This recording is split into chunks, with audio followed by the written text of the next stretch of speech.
కలిగి దేవుని కొరకు ఎలా బ్రతకాలని ఆశ కలిగి దేవుని మొదలు కూర్చున్నావో అది ప్రాముఖ్యత. అందుకని ప్రభు అంటాడు, ఎక్కడైతే ఇద్దరు ముగ్గురు అన్నాడే తప్ప 100 మంది లేకపోతే 1000 మంది ఉన్నవారి మధ్యలో నేను ఉండను అని చెప్పలేదు. కానీ ఒక్కరు ఇద్దరు కూడి నా నామమును ఏకీభవిస్తారో వారి మధ్యలో నేను ఉంటానన్నాడు. అందుకని చిన్న మంద భయపడుకుడి, నా ఆత్మ మీ మధ్య ఉన్నదని సెలవిచ్చాడు ప్రభు. హల్లెలూయా, హల్లెలూయా. మనము ఎప్పుడైతే ప్రభు సన్నిధానాన్ని, ప్రభు యొక్క ప్రసన్నతను అనుభవిస్తూ అది పాటలే పాడినా, ప్రార్థనే చేసిన, ప్రభుకు స్తుతి చెల్లించిన, ఆరాధన చేసిన, వాక్య భాగమునే ప్రకటించిన, వాక్య భాగం విన్న మనము ఆయన సన్నిధిని, ఆయన ప్రసన్నతను కోరి ప్రభు సన్నిధిలో కూర్చోగలిగితే దేవుడు తప్పనిసరిగా మనకు అందవలసిన మాట, మనతో మాట్లాడవలసిన మాట, మనల్ని సరిచేయవలసిన మాట ప్రభు ఆయన తప్పనిసరిగా మనతో మాట్లాడగలడు. ఆమేన్, హల్లెలూయా. కానీ ఎంతమందికి అటువంటి సిద్ధపడగలిగే మనసు కలిగి ఈ దినం దేవుని ముందులో కూర్చున్నా నాకు తెలియదు. కానీ ఒకవేళ దేవుడు నాతో ఏం మాట్లాడతాడో అని ఆలోచిద్దామని ఆలోచనతోనే నువ్వు కూర్చోగలిగితే ఈ దినం దేవుడు నీతో మాట్లాడబోతున్నాడు. ఆమేన్, హల్లెలూయా. చూద్దాం, దేవుడు ఈ దినంలో మనం సిద్ధపరిచిన మాటని మరొకసారి చదువుకుందాం. తెస్సలోనికి రాసినటువంటి మొదటి పత్రిక 4వ అధ్యాయము 3వ వచనాన్ని మొదటగా చదువుకుందాం. మీరు పరిశుద్ధుల అగుటయే అనగా దూరముగా ఉండుటయే దేవుని చిత్తము. గడిచిన వారంలో మనం ధ్యానం చేసిన వాక్య భాగం ఏమిటి అని అంటే, ఆయన నామమున మనం ఏది అడిగినను ఆయన మన మనవి ఆలకించి మనం కోరుకున్న వాటన్నిటిని ప్రభు మనకు అనుగ్రహించే దేవుడే ఉన్నాడని, మనం ఆయన నామం పేరట ఏది అడిగినను, మనకు అవసరమైన కలిగినది ఏదైనాను ఆయన మనకు అనుగ్రహించే దేవుడే ఉన్నాడు. అయితే ఆయన చిత్తానుసారంగా మనం ఎప్పుడైతే అడుగుతామో, ఆయన చిత్తానుసారంగా అడిగిన ప్రతి మనవని ఆయన ఆలకిస్తాడు. ఆయన చిత్తానుసారంగా మనం ఏది అడిగినా ఆయన మన మనవి ఆలకిస్తాడని మనం ఎరిగితే, మనం ఏదైతే అడుగుతున్నామో అది పొందుకుని ఉన్నామో నమ్మమని చెప్పింది వాక్యం. అయితే ఈ దినమున దేవుని యొక్క చిత్తానుసారంగా అడిగితే ఆయన మనవి ఆలకిస్తానన్నప్పుడు ఆయన చిత్తం మీద మన పట్ల ఉంది. అయితే ఆయన చిత్తానుసారంగా అడిగితే చేసినప్పుడు మన పట్ల ఆయన కలిగి ఉన్న చిత్తం ఏంటి, దేవుని యొక్క చిత్తం మన పట్ల ఏంటి, ఆ దేవుని యొక్క చిత్తాన్ని ఎవరికి తెలియపరుస్తాడు అని 2 విషయాలు మనం ధ్యానం చేసాం. ఒకటి, దేవుడి యొక్క చిత్తం ఎవరికి తెలియపరుస్తాడు. ఒకవేళ ఆయన చిత్తాన్ని తెలియపరిస్తే ఆయన చిత్తం ఏమి ఉంది మన పట్ల అని ఈ 2 విషయాలు మనం ధ్యానం చేసాం. ఆయన చిత్తాన్ని ఎవరు తెలియపరుస్తాడు? గత వారం మనం ధ్యానం చేసిన వాక్యం గురించి చెప్తున్నాను నేను. ఆయన చిత్తాన్ని ఎవరికి తెలియపరుస్తాడు? చెప్పు, గట్టిగా చెప్పమ్మా. ఆయన బిడ్డలకి. హల్లెలూయా, ఆయన బిడ్డలకే. అయితే దేవుని యొక్క వాక్యంలో మనం ధ్యానం చేస్తాం. ఆయన చిత్తాన్ని ఎవరికి తెలియపరుస్తాడంటే, కీర్తనల గ్రంథం 25వ అధ్యాయము 12వ వచనం రాయబడి ఉంటుంది, యెహోవా యందు భయభక్తి కలిగిన వాడెవడో వాడు కోరుకొనవలసిన మార్గాన్ని ఆయన మనకు బోధిస్తాడు.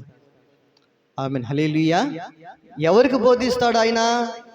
తన చిత్తాన్ని ఎవరికి తెలియపరుస్తాడు ఆయన అనంటే, ఎవరైతే దేవుని యందు భయము భక్తి కలిగి ఆయన త్రోవలో నడుచుకోవాలని ఆలోచన కలిగి ఉంటారో, ఎవరైతే ఆయన చిత్తాన్ని చేయాలని ఆలోచన కలిగి ఉంటారో, ఎవరైతే దేవునికి చిత్తం నెరవేర్చబడాలని ఆశ కలిగి ఉంటారో, ఆ ఆశ గల ప్రాణాన్ని దేవుడు తృప్తిపరిచే దేవుడు గనుక, మనము ఆరాధన చేస్తున్న దేవుడు మన ఆశల్ని తృప్తిపరిచే దేవుడు గనుక, ప్రభు కొరకై తన చిత్తం మన చిత్తం నెరవేర్చుకున్నట్లుగా ఆయన కొరకు మనం అడగగలిగితే ఆయన చిత్తాన్ని ఎవరు బయలుపరుస్తారో తెలుసా?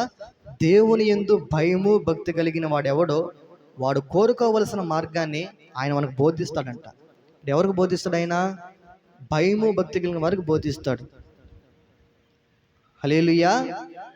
మరి ఆయన యందు భయము భక్తి కలిగి మనం నడుచుకుంటే మన పట్ల ఆయన చిత్తం ఏముందో ఎలాగ నెరవేరుస్తుందో తెలుసా? మన పట్ల కలిగి ఉన్న చిత్తం ఏంటంటే, మనం పరిశుద్ధులగుటయే దేవుని యొక్క చిత్తం. ఆమె హల్లెలూయా.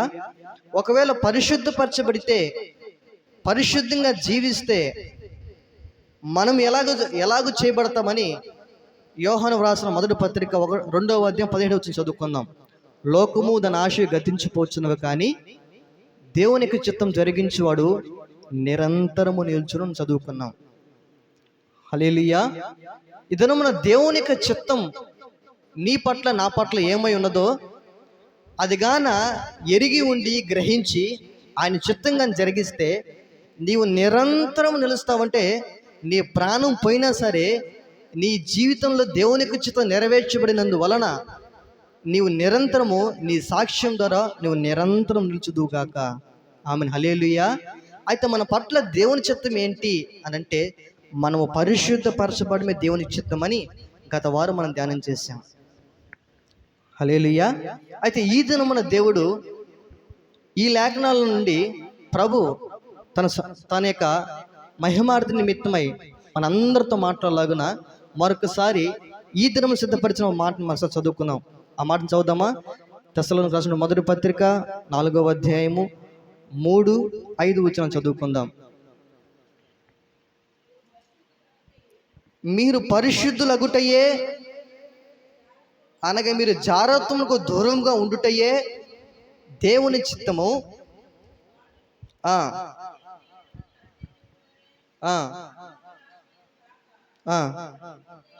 పరిశుద్ధత యందును ఘనత యందును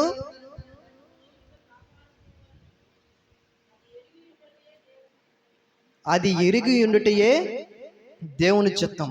హల్లెలూయా.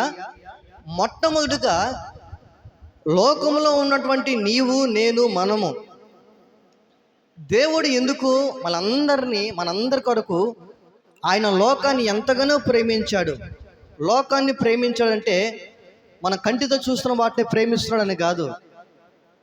దేశం అంటే మట్టి కాదోయ్, దేశం అంటే మనుషులై అని ఒక మహా పండితుడు అన్న మాట ఇది. ఇతను దేవుడు లోకమును ప్రేమించాడు అనంటే ఈ లోకాన్ని చూసి మన కంటితో చూసిన వాటిని ప్రేమించడానికి కాదు. అవన్నీ కూడా ఎవరి కొరకు సిద్ధపరిచాడు అనంటే నీవు నేను అనుభవించినట్లుగా మన కొరకు సిద్ధపరచబడినవే అవి. అయితే ఈ లోకం కొరకు ఆయన ఎందుకు ప్రాణం పెట్టవలసి వచ్చింది? నీ కొరకు, నా కొరకు, సమస్తమైన లోకం అంతటి కొరకు ఎందుకు ప్రాణం పెట్టవలసి వచ్చిందంటే, ఆయన నిన్ను నన్ను ప్రేమించాడు గనుక, మన పాపంలో జీవించి పాపంలో మునిగి పాపంలోనే చనిపోవడం ఆయనకి ఇష్టం లేదు గనుక, నీతిమంతులకు మనం తీర్చబడి ఆయనతో కూడా సదాకాలం మనం నివసించాలి గనుక, ఆయన ఎదుట మనం నిలవబెట్టుకోవాలని మనందరి కొరకు ఆయన ప్రాణం పెట్టాడు. అయితే లోకంలో నుండి ప్రత్యేకించబడి యేసయ్య రక్తం చేత కడగబడినటువంటి సంఘంలో చేర్చబడిన నీ ఎడల, నా ఎడల, మన ఎడల దేవుని యొక్క చిత్తం ఏంటి అనంటే, మనము పరిశుద్ధపరచబడమే దేవుని యొక్క చిత్తం. అది మాటలు ఎందును కావచ్చు, ప్రవర్తన ఎందును కావచ్చు, క్రియలు ఎందును కావచ్చు, సమస్తమైనటువంటి అన్ని విషయంలో కావచ్చు.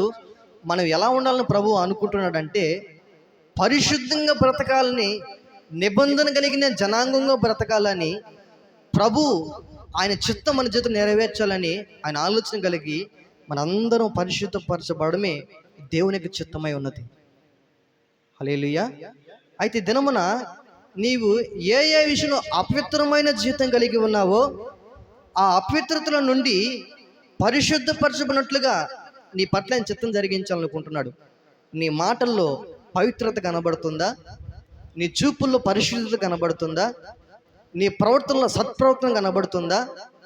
ప్రభు నిర్మిన నీ జీవితాల్లో ఒక క్రైస్తవులు బిడ్డలకు కలిగిన లక్షణాలు నీ జీవితంలో కనబడుతున్నాయా?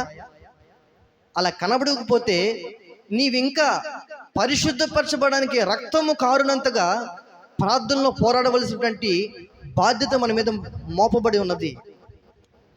నీవు ఇంకా పరిశుద్ధపరచబడాలనే ఆలోచన లేకపోతే నీ పట్ల దేవునికి చిత్తం వ్యర్థమైపోతుంది. ఆయన కాచిన రక్తం వ్యర్థమైపోతుంది.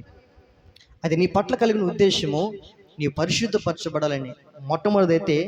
రెండవది ఏంటో తెలుసా? పరిశుద్ధత ఎందును ఘనత ఎందును తన ఘటమును ఎట్లు కాపాడుకోవాలనో ఎరిగి ఉండడం కూడా దేవుని చిత్తం అంట. హల్లెలూయా. ఒకటేమో పరిశుద్ధపరచబడాలి, రెండవది మనం పరిశుద్ధంగా జీవించాలంటే మన యొక్క జీవితం ఎలా కాపాడుకోవాలో అది ఎరిగినడమే దేవుని చిత్తం అని మరొక చోట రాయబడి ఉంది. హల్లెలూయా, హల్లెలూయా. చూడండి, అపవాదైన సాతాను దేవుని బిడ్డల్ని ఎలాగో మోసం చేస్తాడు, దేవుని ప్రజల్ని ఏ విధముగా రక్షించబడిన వారిని మోసం చేస్తాడు అన్న విషయాన్ని ఈ దినం లేఖనాల నుండి మనం చూద్దాము. చూడండి, ఒకటి, దేవుని దగ్గర నుండి రావాల్సిన ఆశీర్వాదం రాకుండా మన చేతనే మనల్ని మోసగించి సాతాను దేవుని చేత నుండి ఉగ్రత వచ్చేటట్లుగా ఏ విధంగా సాతాను మనం మోసం చేస్తాడో, ఏ విధంగా దేవుని దగ్గర రావాల్సిన ఆశీర్వాదం రాకుండా ఉగ్రతని తీసుకొస్తాడో ఆ విషయాలు ఒకసారి మనం ధ్యానం చేసుకుందాం, చూద్దాం. అపవాది ఎలాగో మనం మోసం చేస్తాడో అన్న విషయాల్ని దినమున సంఖ్యాకాండము 25వ అధ్యాయము 1-3 వచనాలు చదువుకుందాం. సంఖ్యాకాండం 25వ అధ్యాయము 1-2-3 వచనాలు చదువుకుందాం. ఇశ్రాయేలీయులు షిత్తీములో దిగి ఉండగా ప్రజలు మోయాబు రాండ్రతో వ్యభిచారము చేయసాగిరి. ఆ స్త్రీలు తమ దేవతల బలులకు ప్రజలను పిలువగా వీరు భోజనము చేసి వారి దేవతలకు ఏం చేశారంట? నమస్కరించారంట. హల్లెలూయా. చూడండి, దేవుడు అబ్రహాము, ఇస్సాకు, యాకోబులకి సెలవిచ్చిన మాట, అబ్రహాంకి దేవుడిచ్చిన మాట, నేను కనానటువంటి దేశాన్ని మీ వాగ్దాన దేశంగా మీకు ఇవ్వబోతున్నాను. అయితే అది నీ యొక్క తరంలో కాదు, కానీ రాబోయే తరంలో వారు స్వాస్థ్యముగా ఉండడానికి కనాను అనేటువంటి దేశానికి ఇవ్వబోతున్నాను. అబ్రహామా, నీ ప్రజలు మరి బానిసత్వంలో వారు బ్రతికిన తర్వాత వారందరినీ నేను ఆ బానిసత్వంలో విడిపించి వారికి వాగ్దాన దేశం అటువంటి కనాను, ఈ దేశాన్ని, నువ్వు ఉన్నటువంటి ఈ దేశాన్ని నేను ఇవ్వబోతాను అని అబ్రహాంకి దేవుడిచ్చిన మాటను బట్టి ఇశ్రాయేలీయులు ఐగుప్తులు విస్తరించిన తర్వాత వారి యొక్క బానిసత్వపు సంఖ్యలను ప్రభు తెంచి, ప్రభు అబ్రహాంతో ఇచ్చిన మాటని జ్ఞాపకం చేసుకొని వారిని కానాను అనేటువంటి వాగ్దానం దేశం నడిపించేటువంటి ఆ క్రమంలో మోషేని ప్రభు ఎన్నుకొని ఆ ప్రజలందరినీ ఐగుప్తుల నుండి కనాను దేశం నడిపిస్తూ ఉన్నాడు. ఆ నడిపించే క్రమంలో వారు ఐగుప్తు నుండి కనాను దేశానికి వెళ్ళడానికి 4 దినాలు ప్రయాణం పట్టేటువంటి అంత దూరం కలిగిన ప్రయాణాన్ని దేవుడు ఎన్ని సంవత్సరాలు నడిపించాడు? ఎన్ని సంవత్సరాలమ్మా? 40 సంవత్సరాలు వారు నడిపించాడు. ఎందుకు ఆయన 40 సంవత్సరాలు నడిపించవలసినటువంటి పరిస్థితి, కారణం ఎందుకు వచ్చిందో తెలుసా? ఈ యొక్క ఆత్మీయ కనాను యాత్రలో వారు దేవుని గురించి అనుభవపూర్వకంగా తెలుసుకోవాలనే ఉద్దేశంతో దేవుని యొక్క కార్యాలు, దేవుని యొక్క ఆశ్చర్యమైన కార్యాలు వారు అనుభవించి తెలుసుకున్నట్లుగా ఈ 40 సంవత్సరాల ప్రయాణంలో దేవుడే వారి పక్షంగా ఉండి దేవుడే వారు నడిపించాడు. అయితే ఆ 40 సంవత్సరాల్లో కనాను దేశంలో అడుగుపెట్టిన వారు ఎంతమంది అయ్యా అని అంటే, వారు బయలుదేరినప్పుడు 6 లక్షల కాలబొమ్మల కంటే ఎక్కువ మంది బయలుదేరినటువంటి వారిలో దేవుడు వాగ్దానం చేసినటువంటి ఆ దేశంలో అడుగుపెట్టిన వారు ఎంతమంది? ఇద్దరు. అంటే ఐగుప్తుల నుండి బయలుదేరినప్పుడు ఎంతమంది అయితే బయలుదేరారో వారిలో ఐగుప్తుల నుండి కనాను దేశంలో అడుగుపెట్టిన వారు ఎవరు అనంటే ఇద్దరు వ్యక్తులు. వారిలో యెహోషువ, యెఫున్నె కుమారుడు కాలేబు. వీరిద్దరు మాత్రమే ఆ దేశంలో అడుగుపెట్టారు. మరి మిగిలిన వారు ఏమయ్యారయ్యా అనంటే, వారి యొక్క అవిధేయతను బట్టి వారు ఎడారిలో ఏమైపోయారు?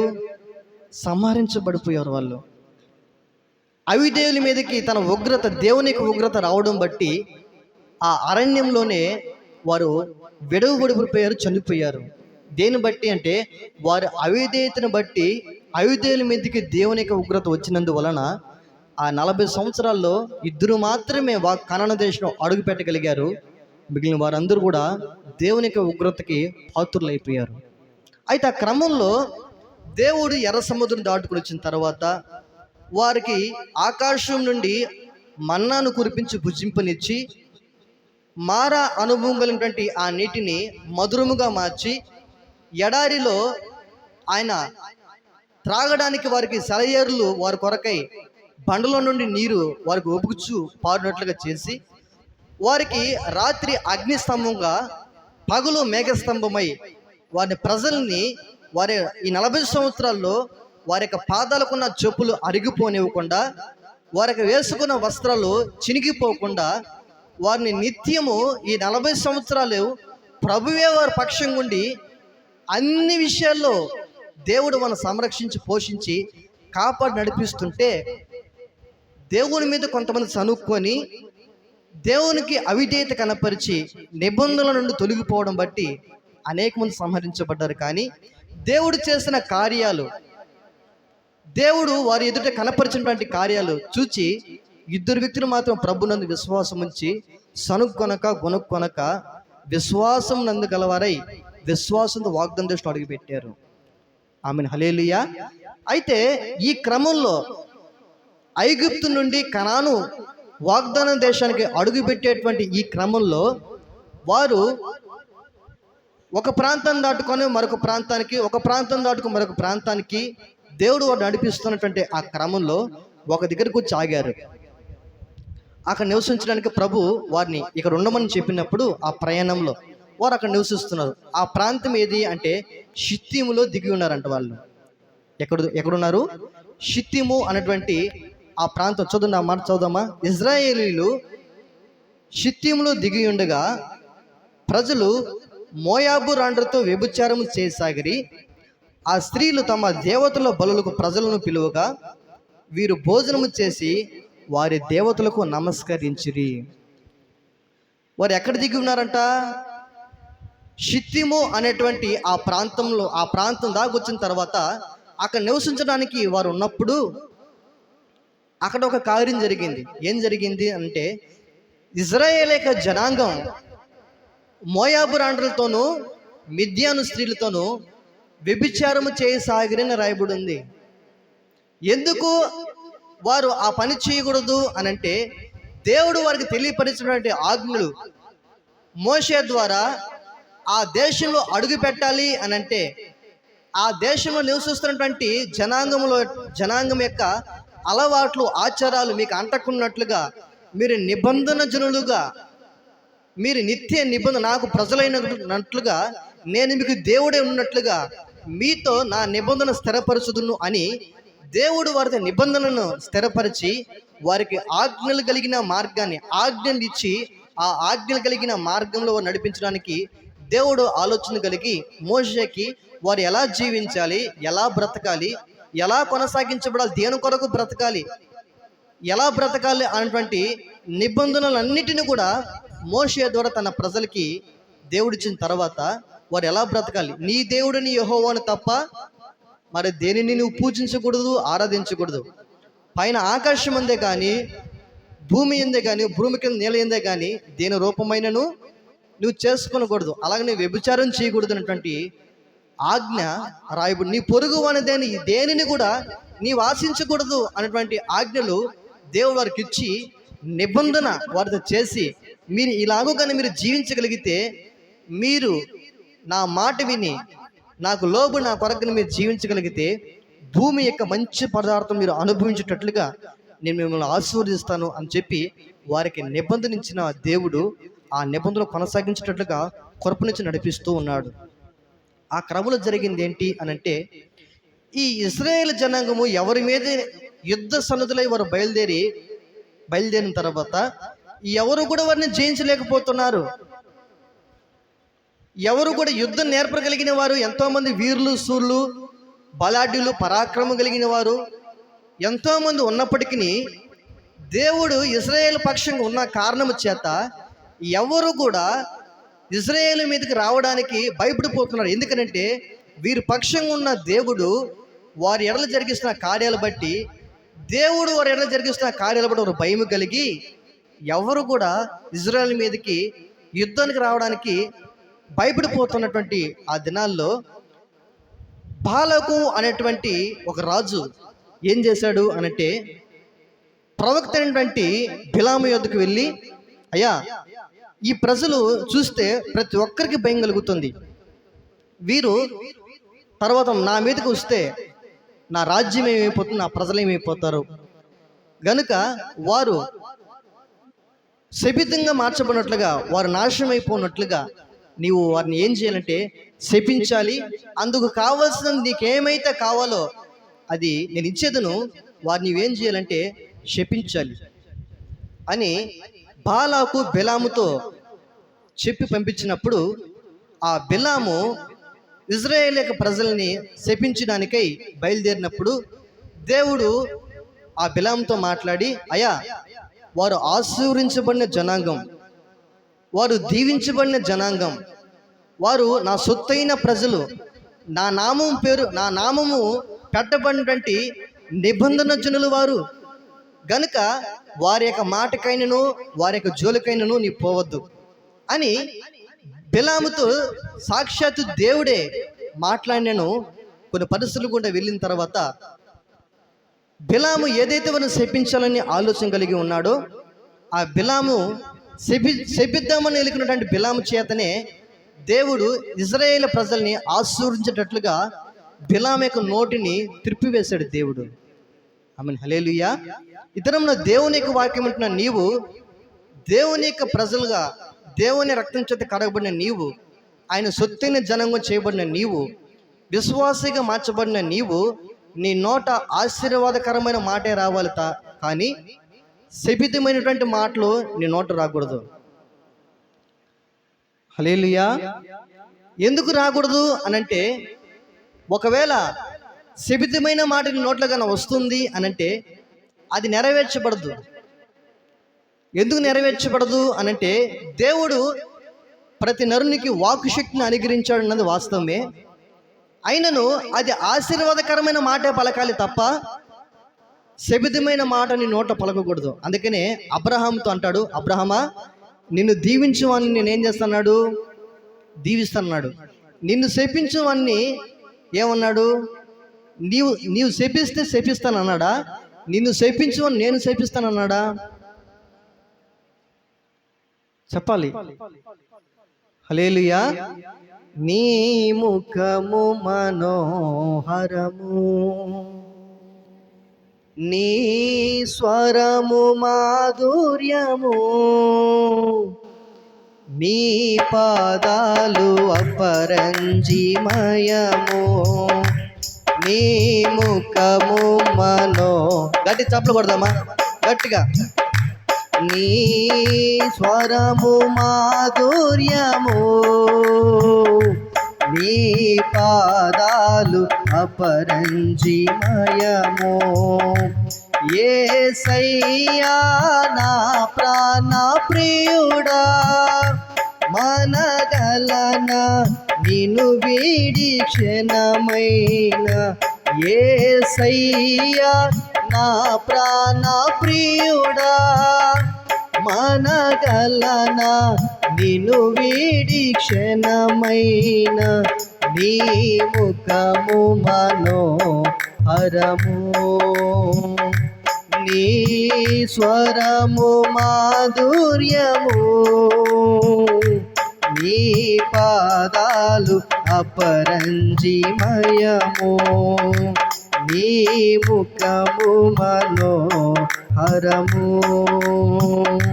నీ స్వరము మాధుర్యము, నీ పాదాలు అపరంజిమయము. నీవే నా తోడువై, నీవే నా జీవమై, నా హృదిలోన నిలిచిన జ్ఞాపికవై. నీవే నా తోడువై, నీవే నా జీవమై, నా హృదిలోన నిలిచిన జ్ఞాపికవై అనువనువున నీ కృప నిక్షిప్తమై నన్ను ఎన్నడు వీడని అనుబంధమై అనువనువున నీ కృప నిక్షిప్తమై నన్ను ఎన్నడు వీడని అనుబంధమై యేసయ్యా నా ప్రాణ ప్రియుడా మనగలనా నిన్ను వీడి క్షణమైన యేసయ్యా నా ప్రాణ ప్రియుడా మనగలనా నిన్ను వీడి క్షణమైన నీ ముఖము మనోహరము నీ స్వరము మాధుర్యము నీ పాదాలు అపరంజిమయము నీ పాదాలు అపరంజిమయము నీ పాదాలు అపరంజిమయము. హల్లెలూయా. ఆయన ముఖము మనోహరంగా మార్చబడితే మన ముఖము దేవుని ముందు ఎలా కనబడుతుంది?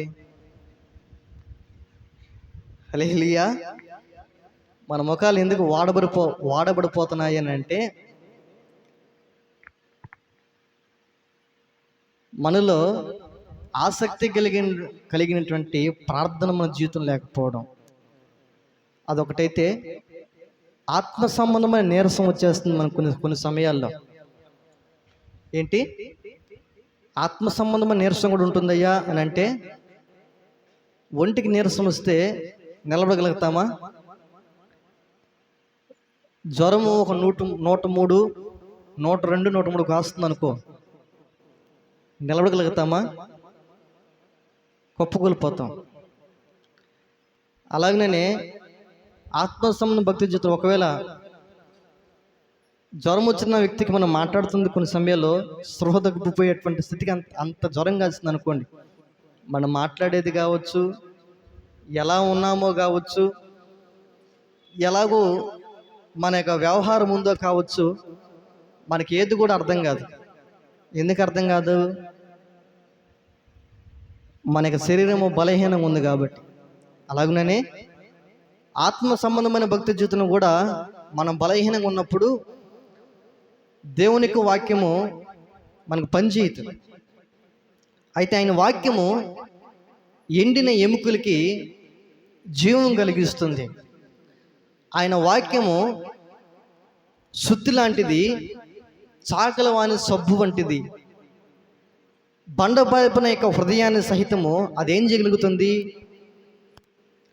శుద్ధి బండని రాయిని ఏం చేయగలుగుతుందంటే, ఒక దెబ్బ కొడితే ఆ దెబ్బకి పటాపంచలైపోతుంది, విరిగిపోతుంది. కానీ దేవుని యొక్క వాక్యము మన యొద్దకు వస్తున్న మన యొక్క గుండె, రాతి గుండె ఏం చేయబట్టలేదంటే పగలటం లేదు. హల్లెలూయా. అది ఎప్పుడు పగులుతుంది అని అంటే, అందుకనే వాక్యంలో రాయబడింది, నా బలము బట్టి కాక శక్తి చేతనైనను బలము చేతనైను కాక నా ఆత్మ చేతనే ఇది జరుగును అని సైన్యులకు అధిపతికి యెహోవా సెలవిచ్చినట్లుగా, ఇది చదును చేయబడినట్లుగా ఈ భూమి చదును చేయబడును ఎప్పుడంటే ఆయన శక్తి కార్యం జరిగినప్పుడే. ఒక మన జ్ఞానముతోనో మన బలముతోనో మన శక్తితోనో అది జరగదు, కానీ దేవుని యొక్క శక్తి ద్వారానే, దేవుని యొక్క ఆత్మకార్యాల ద్వారా జరిగించబడుతుంది. దాని నిమిత్తమయ్యే ప్రభు సన్నిధిలో నేను ప్రార్థన చేస్తున్నా, ప్రభువా నా బలమును బట్టో, నా జ్ఞానం బట్టో, నా శక్తిని బట్టో నేను నడిపించబడలేను, నేను నడవలేను, నేను చేయలేను. నీ శక్తి చేత మాత్రం జరిగించగలవు. దాని కొరకై శ్రమ పడేటువంటి కృప నాకు ఇవ్వు ప్రభువా, దాని కొరకై ఓర్పు కలిగినటువంటి కృప నాకు ఇవ్వు ప్రభువా. సంఘాన్ని మీ వైపు త్రిప్పడానికి నాకు కావలసిన అభిషేకం తెచ్చి ప్రభువా అని మాత్రమే ప్రార్థన చేసుకోగలను. దానికి మించి నేను ఇంకేం చేయలేను. హల్లెలూయా. ఎందుకనంటే సేవకుల చేత కట్టబడే మందిరంలో ఎలా ఉంటుంది అని అంటే, కొత్తగా వచ్చిన వారి కొరకై ఆత్మ కొరకైన భారం ఉంటుంది, ఆత్మ సంపాదన నిమిత్తమై ప్రయాసం ఉంటుంది, వారి కొరకై ప్రయాసపడినటువంటి భారభరితమైన ప్రార్థన ఉంటుంది. సేవకులు కట్టుకున్నటువంటి మందిరంలో ఎలా ఉంటుంది అని అంటే, తను భారం అంతా తన మీద వేసుకొని నడిచేటువంటి విధానం ఉంటుంది. విశ్వాసులు కట్టుకున్నటువంటి విధానంలో ఎలా ఉంటుందంటే, ఆ భారం ఉన్నంత వరకు భారం ఉంటుంది, ఆ భారం తొలగిపోతే ఎలా జరిగితే అలా అలా వెళ్ళిపోతూ ఉంటుంది. అయితే నేను చెప్పేటువంటి విషయం ఏంటంటే, ఏది ఏమైనా ఎలా జరిగినా ఏ విధంగా అయినా ఆయన మర్చిపోవటకు ఆయన అన్వేషణ దేవుడు కాదు. గనుకనే అనేక దారుల్లో మనం ప్రయాణం చేసిన మన మార్గము ఆయన మార్గమై ఉండినట్లుగా మనందరినీ ప్రభు కృపలో జ్ఞాపకం చేసుకొని ఆయన కృపతో ఇది మనల్ని అందరూ నడిపిస్తున్నాడు. ఆమెన్, హల్లెలూయా. అందుకనే ఈ యొక్క సంఘానికి పెట్టబడిన పేరేంటి? ఏం పేరమ్మా? క్రీస్తు కృప. షాలేం అనేది ఇప్పుడు యాడ్ చేయబడింది. క్రీస్తు కృప. కృప ఏం చేస్తుంది అనంటే, పడిపోయిన మనల్ని మన కొరకు ప్రయాసపడగలిగిన వ్యక్తే కృప. మనం పడిపోవచ్చేమో కానీ కృప ఏం చేస్తుందంటే మనల్ని నిలబెడుతుంది. అయితే ఎవరైతే నిలబడాలనుకుంటారో, ఎవరైతే స్థిరపడాలని కోరుకుంటారో, ఎవరైతే ఇది క్రీస్తు కృప మందిరం అని అనుకుంటారో, ఇది నా కొరకే ఏర్పరచబడినటువంటి ప్రభు ఏర్పరచినటువంటి మందిరం అనుకుంటారో, వాళ్ళని ప్రభు ఖచ్చితంగా స్థిరపరుస్తాడు. ఆమెన్, హల్లెలూయా, హల్లెలూయా. ఎందుకనంటే ఆయన మర్చిపోవటకు అన్యాసుడైన దేవుడు కాదు. మనం అన్యాసులేమో కానీ ఆయన అన్యాసుడు కాదు. గనుకనే మరొక ఆయన పరిచయం జరిగించుకుంటాడు. అది ఎవరున్నా ఎవరు లేకపోయినా, ఎవరు సహకరించినా ఎవరు సహకరించకపోయినా ఆయన పని నేను జరిగించుకుంటాడు. అందుకనే ఆయన జీవం కలిగిన దేవుడు, అందుకనే ఆయన సమర్థుడైనటువంటి దేవుడు. ఆయన ఎలాగనే చేయించగలడు. బిలాంతో మాట్లాడింది ఏం మాట్లాడింది? మరి బిలాం కొరకు గాడిద నోరుని తెరిచిన దేవుడు నీ నోరు ఎందుకు తెరవలేకపోతున్నాడో, నీ హృదయం ఎందుకు తెరవలేకపోతున్నాడో నాకు అర్థం కావట్లేదు. కానీ నేను అనుకున్నది ఒకటే, మీ అందరి కొరకై చేతులెత్తి ప్రార్థన చేయాలి. ఆమెన్, హల్లెలూయా. దీనికి మించిన భారం దీనికి మించిన పని మరొకటి నేను ఉపదేశించడమో లేకపోతే మరొకటి చేయడం వల్ల అది పని జరగదు. కానీ అందుకనే పౌలు ఒక మాట అంటాడు. ఏంటనంటే, మీ విషయమై నాకు మరలా ఏం కలుగుతుందంటున్నాడు? ఏం కలుగుతుందంటున్నాడమ్మా? మీ విషయమై నాకు గలతీ పత్రికలో రాయబడిన గలతీ సంఘాన్ని బట్టి వారు ఆరంభం ఎలా ఉంది? వారి యొక్క ఆరంభము అంటే ఆత్మానుసారంగా ఉంది వాళ్ళ ఆరంభం. అయితే రాను రాను రాజుగారి గుర్రము గాడిద అయిపోయినట్లుగా అది గుర్రమే కానీ దాని లక్షణాలు గుర్రం యొక్క లక్షణాలే, కానీ అది రాను రాను ఎలాగ మార్చబడిపోయిందయ్యా అంటే, రాజుగారి యొక్క గుర్రము రాజుగా ఉండకుండా రాజుగారి యొక్క గుర్రము ఎలాగ మార్చబడిందంట? గాడిదగా మార్చబడిపోయిందంట. అందు నిమిత్తమై వారి సంఘస్థులు చూసినటువంటి పౌలు యొక్క ఆత్మ పరితపించి వారి నిమిత్తం ఒక మాట అంటాడు. ఆ మాటను చూపించిన ముందుకు వాక్యంలోకి వెళ్తా. హల్లెలూయా. గలతీయులకు రాసిన పత్రిక అనుకుంటాను, గలతీయులకు రాసిన పత్రిక. మీకు తెలిసిన వారు ఏమైనా ఉంటే ఆ మాటను చదవండి. మీ విషయమై నాకు మరలా ఒక వేదన కలుగుతుంది అంటున్నాడు. ఆ వేదన ఏందో ఒకసారి చెప్పగలుగుతారా? చదవగలుగుతారా?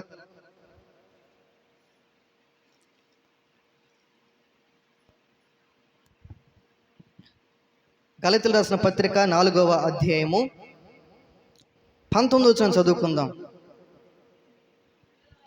నా పిల్లలారా, క్రీస్తు స్వరూపము మీ యందు ఏర్పడే వరకు మీ విషయమై మరల ఏ వేదన కలుగుతుందంట? ప్రసవ వేదన కలుగుతుందంట. ఒక సంఘాన్ని కట్టాలి అని అంటే సేవకునికైనా విశ్వాసులకైనా ఏ వేదన ఉండాలి తెలుసా? ప్రసవ వేదన ఉండాలి. ఏ వేదన? ప్రసవ వేదన. ఆ ప్రసవించేటప్పుడు ఆ బిడ్డకి జన్మనిచ్చేటువంటి ఆమె వద్దకు వెళ్ళి కానీ మనం అడగగలిగితే, ఆమె ఎలా ఉంటుంది ఆ ప్రసవ వేదన అంటే చనిపోతే బాగుండునేమో, ఈ నొప్పిని భరించలేనంత అంత నొప్పి భరించి ఆ బిడ్డకి జన్మనివ్వగానే ఆ ఆ పురిటి నొప్పులు అనుభవించి బిడ్డ బయటికి రాగానే ఆ బిడ్డను చూసిన తల్లి ఏంగా మార్చబడుతుంది, మురిసిపోతుంది. తన యొక్క పడినటువంటి కష్టము నొప్పులు అవేవి కూడా గుర్తుకు రాక ఆ బిడ్డను చూసిన వెంటనే చిరునవ్వుతో ముద్దు పెట్టుకోవాలనిపిస్తుంది. అలాగనే ఆ గలతీ సంఘస్థులు చూసినటువంటి పౌలుకున్నటువంటి ఏంటో తెలుసా, మీ యందు దేవుని యొక్క స్వరూపము మీ యందు ఏర్పడాలని మీ విషయమై నాకు మరలా ప్రసవ వేదన కలుగుతుందంటే, ఒకసారి ప్రసవ వేదన పడేవారిని సంఘాన్ని కట్టాడు పౌలు. అయితే వారు ఆత్మ సంబంధమైన వాటిని విత్తి ఉండగా శరీర సంబంధమైన కార్యాలు వారి జీవితంలో చూడడం బట్టి పౌలుకి మరలా వారి విషయమై మరలా ప్రసవ వేదన కలిగిపోతుందంట. హల్లెలూయా, హల్లెలూయా. నేను మీ విషయమై నేను చేయవలసిన నా మీద ఉన్నటువంటి భారం, నేనేదో పెద్ద వీరుని సూర్యునో లేకపోతే ఏదో నేను నా మంచితనం బట్టో నా నీతి క్రియలు బట్టో సత్ప్రవర్తన బట్టో ఈ స్థానంలో నిలబడలేదు. ఇది నేను కోరుకోలేదు, నాకు అవసరం లేదు అనుకున్నటువంటి తీర్మానం కలిగినటువంటి ఆ పరిస్థితుల్లో దేవుడే బలవంతమైన ఆయన ప్రేమ చేత బలవంతమైన స్థలంలో నిలబెట్టాడు. ఆయన నన్ను ఏ మనుషుడు నిలబెట్టడానికి ఏ మనుషుడిని నేను అప్పగించుకోలేదు. కానీ ఒకవేళ మీరు అనుకోవచ్చేమో, ఒకవేళ జయరాజయ్య నాకు మామ వచ్చేమో, కానీ ఆత్మ సంబంధం భక్తి జీవితాల్లో నేను ఆ విధమైన విధానంతో నేను ఎప్పుడు చూడాలని నాకు ఎప్పుడు ఆలోచన ఉండదు. ఎందుకుండదంటే నాకు నేర్పించి నాకు వేసిన పునాది, ఆ పునాదిలో కట్టబడిన నా జీవితము ఎక్కడుండవలసిన వాడిని ఎక్కడో మా సేవకుడు ఈ దినమున ఇటీవల 1 నెల 2 నెలల క్రితం ఆయన చెప్పినటువంటి సమాచారం ఏంటంటే, వాక్యంలో చెప్తూ పాండూరు నుండి ఒకరు అక్కడికి మన సంఘానికి వస్తుంటారు, వేరే సంఘానికి వెళ్ళి మన సంఘానికి ఇప్పుడు వస్తారు పాండూరులో. ఆమె పేరు మరియమ్మ. ఆ పాండూరు గ్రామంలో మొట్టమొదటిగా రక్షించబడినటువంటి ఆమె ద్వారానే మా తల్లిగారు రక్షించబడాలని, ఆమెను చూసే యేసు ప్రభుని తెలుసుకునేది ఆమెలాగా ఉండాలని. గనుకనే కుటుంబాన్ని ప్రభు కుటుంబం అంతటిని ప్రభు రక్షించాడు. అయితే ఆమె ఇటీవల మరి వరదేపాలెంలో వారి కుమారులు ఉంటే నీ ఇదివరకు వెళ్తున్న సంఘానికి వెళ్ళిందంట. వెళ్తున్నప్పుడు మా సేవకుడు చెప్పిన మాట ఏంటంటే, ఈ పరిచయం అంతటినీ ఒక వ్యక్తికి నేను అప్పగించాలనుకున్నాను. సంపత్ చూడరా, ఈ సంఘాన్ని అంతటిని నేను ఒక వ్యక్తికి నేను అనుకున్నాను. అలాగనే పెంచాను, అలాగనే పెరిగాడు. అందరూ కూడా తెలుసు ఆ వ్యక్తి ఎవరో కాదు, దానియేలు అన్నాడంట. ఏమన్నాడు? దానియేలు అన్నాడంట. ఆమెకు అర్థం కాలేదంట. ఎందుకు ఇప్పుడు చెప్తున్నాడు? ఎందుకు నేను ఈ విషయం చెప్తున్నానంటే, మా తల్లిదండ్రులు అన్న మాట సంఘానికి వచ్చేటువంటి వారికి కూడా తెలియదు. మా అమ్మ నాన్న గురించి, వారు మా అమ్మ నాన్న అని ఒకే సంఘంలో ఉన్నాం, కానీ వారు మా అమ్మ నాన్న అనేవి కొన్ని సంవత్సరాల వరకు కూడా తెలియదు. కొన్ని సంవత్సరాలు గడిచిన తర్వాత అది సేవకుడై తెలియపరిచిన తర్వాత ఇది మాకు ఫ్యామిలీ అని కుటుంబ ప్రార్థన ద్వారా తెలియబడింది తప్ప, అది వరకు కూడా సంఘంలో నేను తల్లిదండ్రులతో వెళ్ళి మాట్లాడేవాడిని కాదు, అమ్మ నాన్నని పిలిచేవాడిని కాదు. నా పని ఏమిటో, సంఘంలో చేయవలసిన పని ఏమిటో అది చేసుకుంటూ వెళ్ళిపోయేవాడిని. హల్లెలూయా. దినంలో మీకు చెప్తున్న మాట ఏమిటి అంటే, అక్కడ ఉండవలసిన నన్ను ఈ దినమున ఈ విధముగా అది ఎవరికి ఇష్టం ఉన్నా ఎవరికి ఇష్టం లేకపోయినా దేవుడి ఇష్టంలో ఎందుకు నిలబెట్టాడు తెలుసా? ఏ మనుషునిక బలవంతం చేతనైనా కాదు.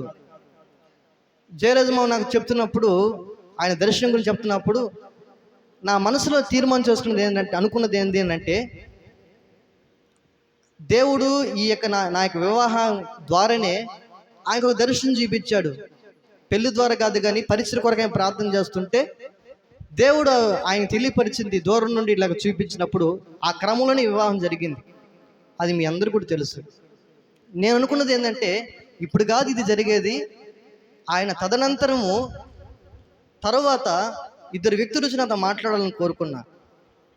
2 వ్యక్తులు వచ్చి నాతో మాట్లాడి, ఇదిగో ఈ సంఘం యొక్క పునాది ఇలాంటిది, దీనికి దర్శనంగా మరి ఆయనకున్నది గనుక ఆ పని నీవు చేయాలని చెప్పి వారు అడిగిన దినాన అది దేవుని చిత్తంగా భావిస్తారని చెప్పి అప్పుడు చేస్తాను ప్రభు నీ పరిచయం, ఇప్పుడు కాదు, నాకు అంత వయసు రావాలి, అంత జ్ఞానం రావాలి, దానికి తగినటువంటి సిద్ధపాటు రావాలి ప్రభు, అప్పుడు చేస్తే నీ పని అని నేను అనుకున్నప్పుడు ఆయన కార్యాలు ఎలా ఉంటాయో మనకు తెలియదు కనుక ఎస్తేరు నా ఎదురు తీసుకొచ్చాడు దేవుడు. ఇదేదో ఇప్పుడు అవకాశం వచ్చింది కదా, నిలబడిన తర్వాత ఎన్నైనా చెప్పొచ్చులే ఆయన ఉద్దేశం నేను చెప్పట్లేదు, నేను అనుభవించిందే ప్రభు సన్నిధిలో నేను చెప్తున్న మాట ఇది. హల్లెలూయా.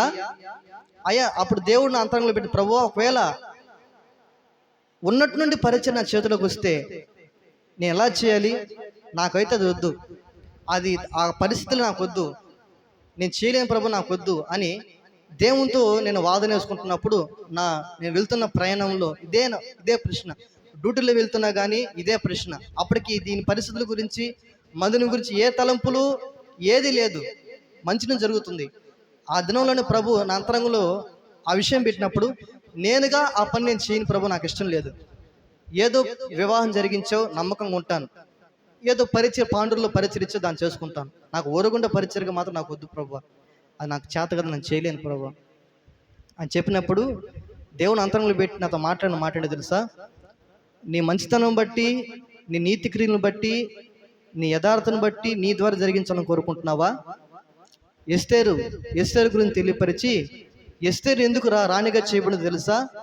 ఎస్తేరు లేకపోతే వారికి సహాయం మరొక దిగ్గు నుండి వస్తుంది, నీ ద్వారా కాకపోతే ఎంతోమంది నిలబెట్టి నేను పని చేసుకోగలను, కానీ నీవు ఎందుకు ఆ స్థలానికి చేర్చబడ్డావో, నీవు ఏ పరిస్థితిలో ఉన్నప్పుడు నేను నిన్ను దర్శించి ఏ విధంగా నడిపించానో, నీ వివాహం చిత్తం నా చిత్తం ఎలా జరిగించానో ఒకసారి జ్ఞాపకం చేసుకో అని చెప్పినప్పుడు నా యొక్క స్థితిని ప్రభు జ్ఞాపకం చేసిన తర్వాత నేను ప్రభుతో చెప్తున్నా ఒకటే, అయ్యా నా మటుకు నేనైతే బలహీనుడిని, వారి మధ్య నేను పరిచయం నేను చేయలేను, అది నీకు చిత్తాన్ని నేను అప్పగించుకుంటా, నీవు జరిగిస్తే నీ చేతిలో బాణం వంటి నేను పనిచేస్తున్నా తప్ప నా చిత్తం అంటే ఏదొద్దు ప్రభువా అని తీర్మానం చేసుకున్నటువంటి కొన్ని నెలలకి ఈ పరిచయం నా చేతికి అప్పగించబడింది. హల్లెలూయా. దేవుడు తన చిత్తాన్ని ఎప్పుడు తెలియపరుస్తాడు, ఎవరు తెలియపరుస్తాడు అంటే ఆయన చిత్తం చేసేవాడికే తెలియపరుస్తాడు, ఆయన చిత్తము చేసేవానికే తెలియపరుస్తాడు. ఆయన తెలియపరచకుండా, నిన్ను సిద్ధపరచకుండా ఆయన తన చిత్తాన్ని బయలుపరచడు. నిన్ను అన్ని విధాలుగా సిద్ధపరిచే, నీకు తెలియపరిచే, ఉపదేశించే, క్రమపరిచే, అప్పుడు ఆయన చిత్తం నువ్వు చేస్తావు అన్న నమ్మకం ఆయన కలిగినప్పుడే ఆయన చిత్తాన్ని బయలుపరచడు తప్ప అందరికి బయలుపరచు. సర్వ సమాజంతో మాట్లాడేది వేరు, అందరితో మాట్లాడేది వేరు. తన పని కొరకై, తన పని నిమిత్తమై తన కొరకు ఏర్పాటు చేయబడినటువంటి వారితో మాట్లాడడం తీరు వేరు. కనుక నా ప్రియమైన దేవుని బిడ్డలారా, మీ విషయమై ఒకటే ప్రభు సన్నిధిని చెప్తున్న మాటను తెలుసా, మీ అందరి కొరకే నేను చేతులతో ప్రార్థన చేయవలసిన భారం నా మీద మోపబడి ఉన్నది. దానికి అహరోను హూరుల వలె విశ్వాసులని మీరు ఏం చేయాలి తెలుసా, దాన్ని సహకరించే వారుగా, సహకారమైనటువంటి మనసు కలిగిన వారుగా ఉండాలి. అలా లేకపోతే ఈ దినమున మనం ప్రభు మనం సిద్ధపరిచిన వాక్యాలను మనం ధ్యానం చేసుకోగలిగితే ఈ చెప్పిన మాటలన్నిటికీ కూడా వివరణ మీకు అర్థమవుతుంది. హల్లెలూయా, హల్లెలూయా. నీ ముఖము మనోహరము, నీ స్వరము మాధుర్యము, నీ పాదాలు అపరంజి మయము, నీ ముఖము మనోహరము, నీ స్వరము మాధుర్యము, నీ పాదాలు. పాడదామా? యేసయ్యా నా ప్రాణ, పాట తెలిసి వరంలో పాడదాం.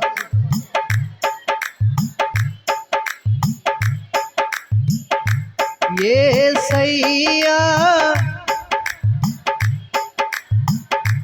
మనగలనా నిన్ను వీడి క్షణమైన, నీ ముఖము మనోహరము, నీ స్వరము మాధుర్యము, నీ పాదాలు అపరంజి. నీవే నా శైలమై, నీవే నా శృంగమై, నా విజయానికే నీవు భుజబలమై, నీవే నా శైలమై, నీవే నా శృంగమై, నా విజయానికే నీవు భుజబలమై, అనుక్షణమున ప్రత్యక్షమై నన్ను వెనుదీయనీయక వెనుతట్టినావు. అనుక్షణమున ప్రత్యక్షమై నన్ను వెనుదీయనీయక వెనుతట్టినావు. యేసయ్యా నా ప్రాణ ప్రియుడా, మనగలనా నిన్ను వీడి క్షణమైన. యేసయ్యా పాడదామా, మనగలనా నీ ముఖము మనో, నీ స్వరము మాధుర్యము, నీ పాదాలు నిన్నే నిన్నే నే కొలుతునయ్యా. నీవే నీవే నా రాజువయ్యా, నిన్నే నిన్నే నే కొలుతునయ్యా. నీవే నీవే నా రాజువయ్యా. యేసయ్యా యేసయ్యా యేసయ్యా యేసయ్యా యేసయ్యా యేసయ్యా యేసయ్యా యేసయ్యా యేసయ్యా యేసయ్యా యేసయ్యా నిన్నే నిన్నే నీ కొలుతునయ్యా. నీవే నీవే నా రాజువయ్యా, నిన్నే నిన్నే నీ కొలుతునయ్యా. నీవే నీవే నా రాజువయ్యా, నా రాజువయ్యా, నా రాజువయ్యా. హల్లెలూయా హల్లెలూయా. ఆ గలతీ సంఘాన్ని బట్టి పౌలుకున్నటువంటి వేదన ఏం వేదన అయ్యా అంటే, క్రీస్తు నందున్నటువంటి ఆయన స్వరూపం వారి ఎడల మరలా ఏర్పడాలని వారి విషయమై పౌలుకి ఒక ప్రసవ వేదన ఉంది. హల్లెలూయా. ఏంటంట, క్రీస్తు స్వరూపము మీ యందు ఏర్పడే వరకు మీ విషయమై మరలా నాకు ప్రసవ వేదన కలుగుతుంది అంటున్నాడు. ఈ దినమున దేవుని ముందులో కూర్చున్న నీవు, దేవునికి వాక్యం వింటున్న నీవు, సంఘాన్ని బట్టి సంఘ బిడ్డలను బట్టి దేవుడు నియమించి నిలబెట్టినటువంటి పరిచారకులను బట్టి నీకు ఏ వేదన ఉంది, ఏ భారం ఉంది? దేవుని వాక్యం వింటున్న నీవు, నీ పట్ల ఒక చిత్తం ఉంది సంఘంలో. అదేంటంటే నీవు పరిశుద్ధపరచబడాలని దేవుని యొక్క చిత్తం. నీవు ప్రభు కొరకు బ్రతకాలన్నది దేవుని చిత్తం. ప్రభు కొరకు నిలబడాలనేది దేవుని యొక్క చిత్తం. గనుకనే ఆ కనాను యాత్రలో వారు నడిపించినట్లుగా ఈ ఆత్మీయ యాత్రలో, యేసయ్య ఈ యాత్రలో నిన్ను నన్ను నిలబెట్టి ఆయన సువార్త మర్మాన్ని నీకు నాకు తెలియపరిచి నమ్మకమైన వారు నమ్మకస్తులమని ఈ రక్షణ జీవితం నీకు నాకు ప్రభు ఇచ్చాడు. ఈ రక్షణ జీవితం నువ్వు కాళ్ళతో దన్నుకుంటే, కృపని కాళ్ళతో దన్నుకుంటే ఆయన నీ విషయమై బాధపడడా? ఒక చెట్టు వేసావు, అందులో ఫలాలు రాకుండా నువ్వు వెరువు వేసి నీళ్లు వేసి కంచి వేసి కాపాడిన తర్వాత అందులో ఫలాలు కాయకపోతే దాన్ని బట్టి నీకు సంతోషం కలుగుతుందా, బాధ కలుగుతుందా? అయితే నేను ఈ క్రీస్తు కృపా మందిరంలో, ఈ క్రీస్తు కృపా మందిరంలో నేను నియమించినటువంటి దేవుడు, నీ ఒక చెట్టుగా నువ్వు నాటితే, విత్తనంగా నేను నాటితే నీవు ఇంత దేవుని గురించి తెలుసుకున్నటువంటి స్థితి నీకు వచ్చింది. అయితే నీలో ఆత్మ సంబంధమైనటువంటి ఫలాలు ఫలిస్తున్నావా, లేకపోతే శరీర సంబంధమైన ఫలాలు ఫలిస్తున్నావా? దేవుని కొరకు బ్రతకాలని ఆలోచన కలిగి, దేవుని కొరకు జీవించాలని ఆలోచన కలిగి, యేసయ్య వలే మారాలని, ఒకవేళ ఆయనతో కూడా సదాకాలం జీవించాలని, ఆయన రాజ్యం కొరకు నువ్వు ప్రయాసపడగలిగిన స్థితిలో నువ్వు దేవుని ముందులో కూర్చుని ఉన్నావా? లేకపోతే నీకు ఎదురవుతున్న పరిస్థితులను బట్టి, నీ యొక్క హృదయానికి తగిలిన గాయాలు బట్టి నీవు ఆత్మ సంబంధమైన భక్తి జీవితం ఎదగలేకుండా, మరి నీవు ఆత్మ సంబంధమైన దిగజారిపోవడానికి నిన్ను ఏది అడ్డగిస్తుంది? అది ఏదైనా సరే నిన్ను అడ్డగిస్తుంది అనంటే ఎక్కడికి అడ్డగిస్తుందో తెలుసా? పరలోక రాజ్యానికి వెళ్ళనీయకుండా, ఆయనతో కూడా నువ్వు గడపనీయకుండా నిన్ను ఏది అడ్డగించేటువంటి స్థితికి నేను తీసుకెళ్ళిపోతుందో ఈ ధనం నువ్వు సరిచేయపడాలి, నువ్వు ఆలోచన చేసుకోవాలి. హల్లెలూయా. యేసయ్యా, నన్ను రక్షించుకోవడం నీ ఉద్దేశం ఏంటి?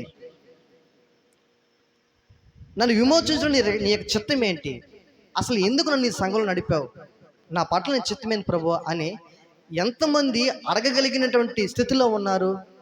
ఎంతమంది దేవుని కొరకు బ్రతకగలిగిన స్థితిలో ఉన్నారు? కానీ దేవుని చిత్తం ఏంటో తెలుసా? నీవు పరిశుద్ధపరచబడాలన్నదే దేవుని యొక్క చిత్తం. అందుకొరకే నీవు పిలువబడ్డావు.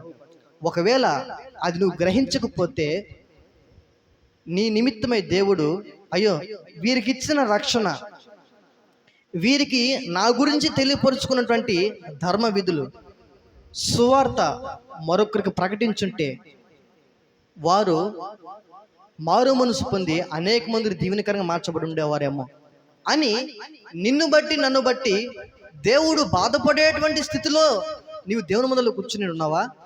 లేకపోతే ప్రభు కొరకు బ్రతకాలి ఆలోచన కలిగి, తీర్మానం కలిగి, నువ్వు చేస్తున్నటువంటి ఆత్మీయాత్ర ప్రభు కొరకు నువ్వు బ్రతకాలి తీర్మానం కలిగి ఆయన సంతోషపరిచేటట్లుగా నీ భక్తి జీవితం ఉన్నదా? హల్లెలూయా. దినంన నీవు పరీక్షించుకోవాలి.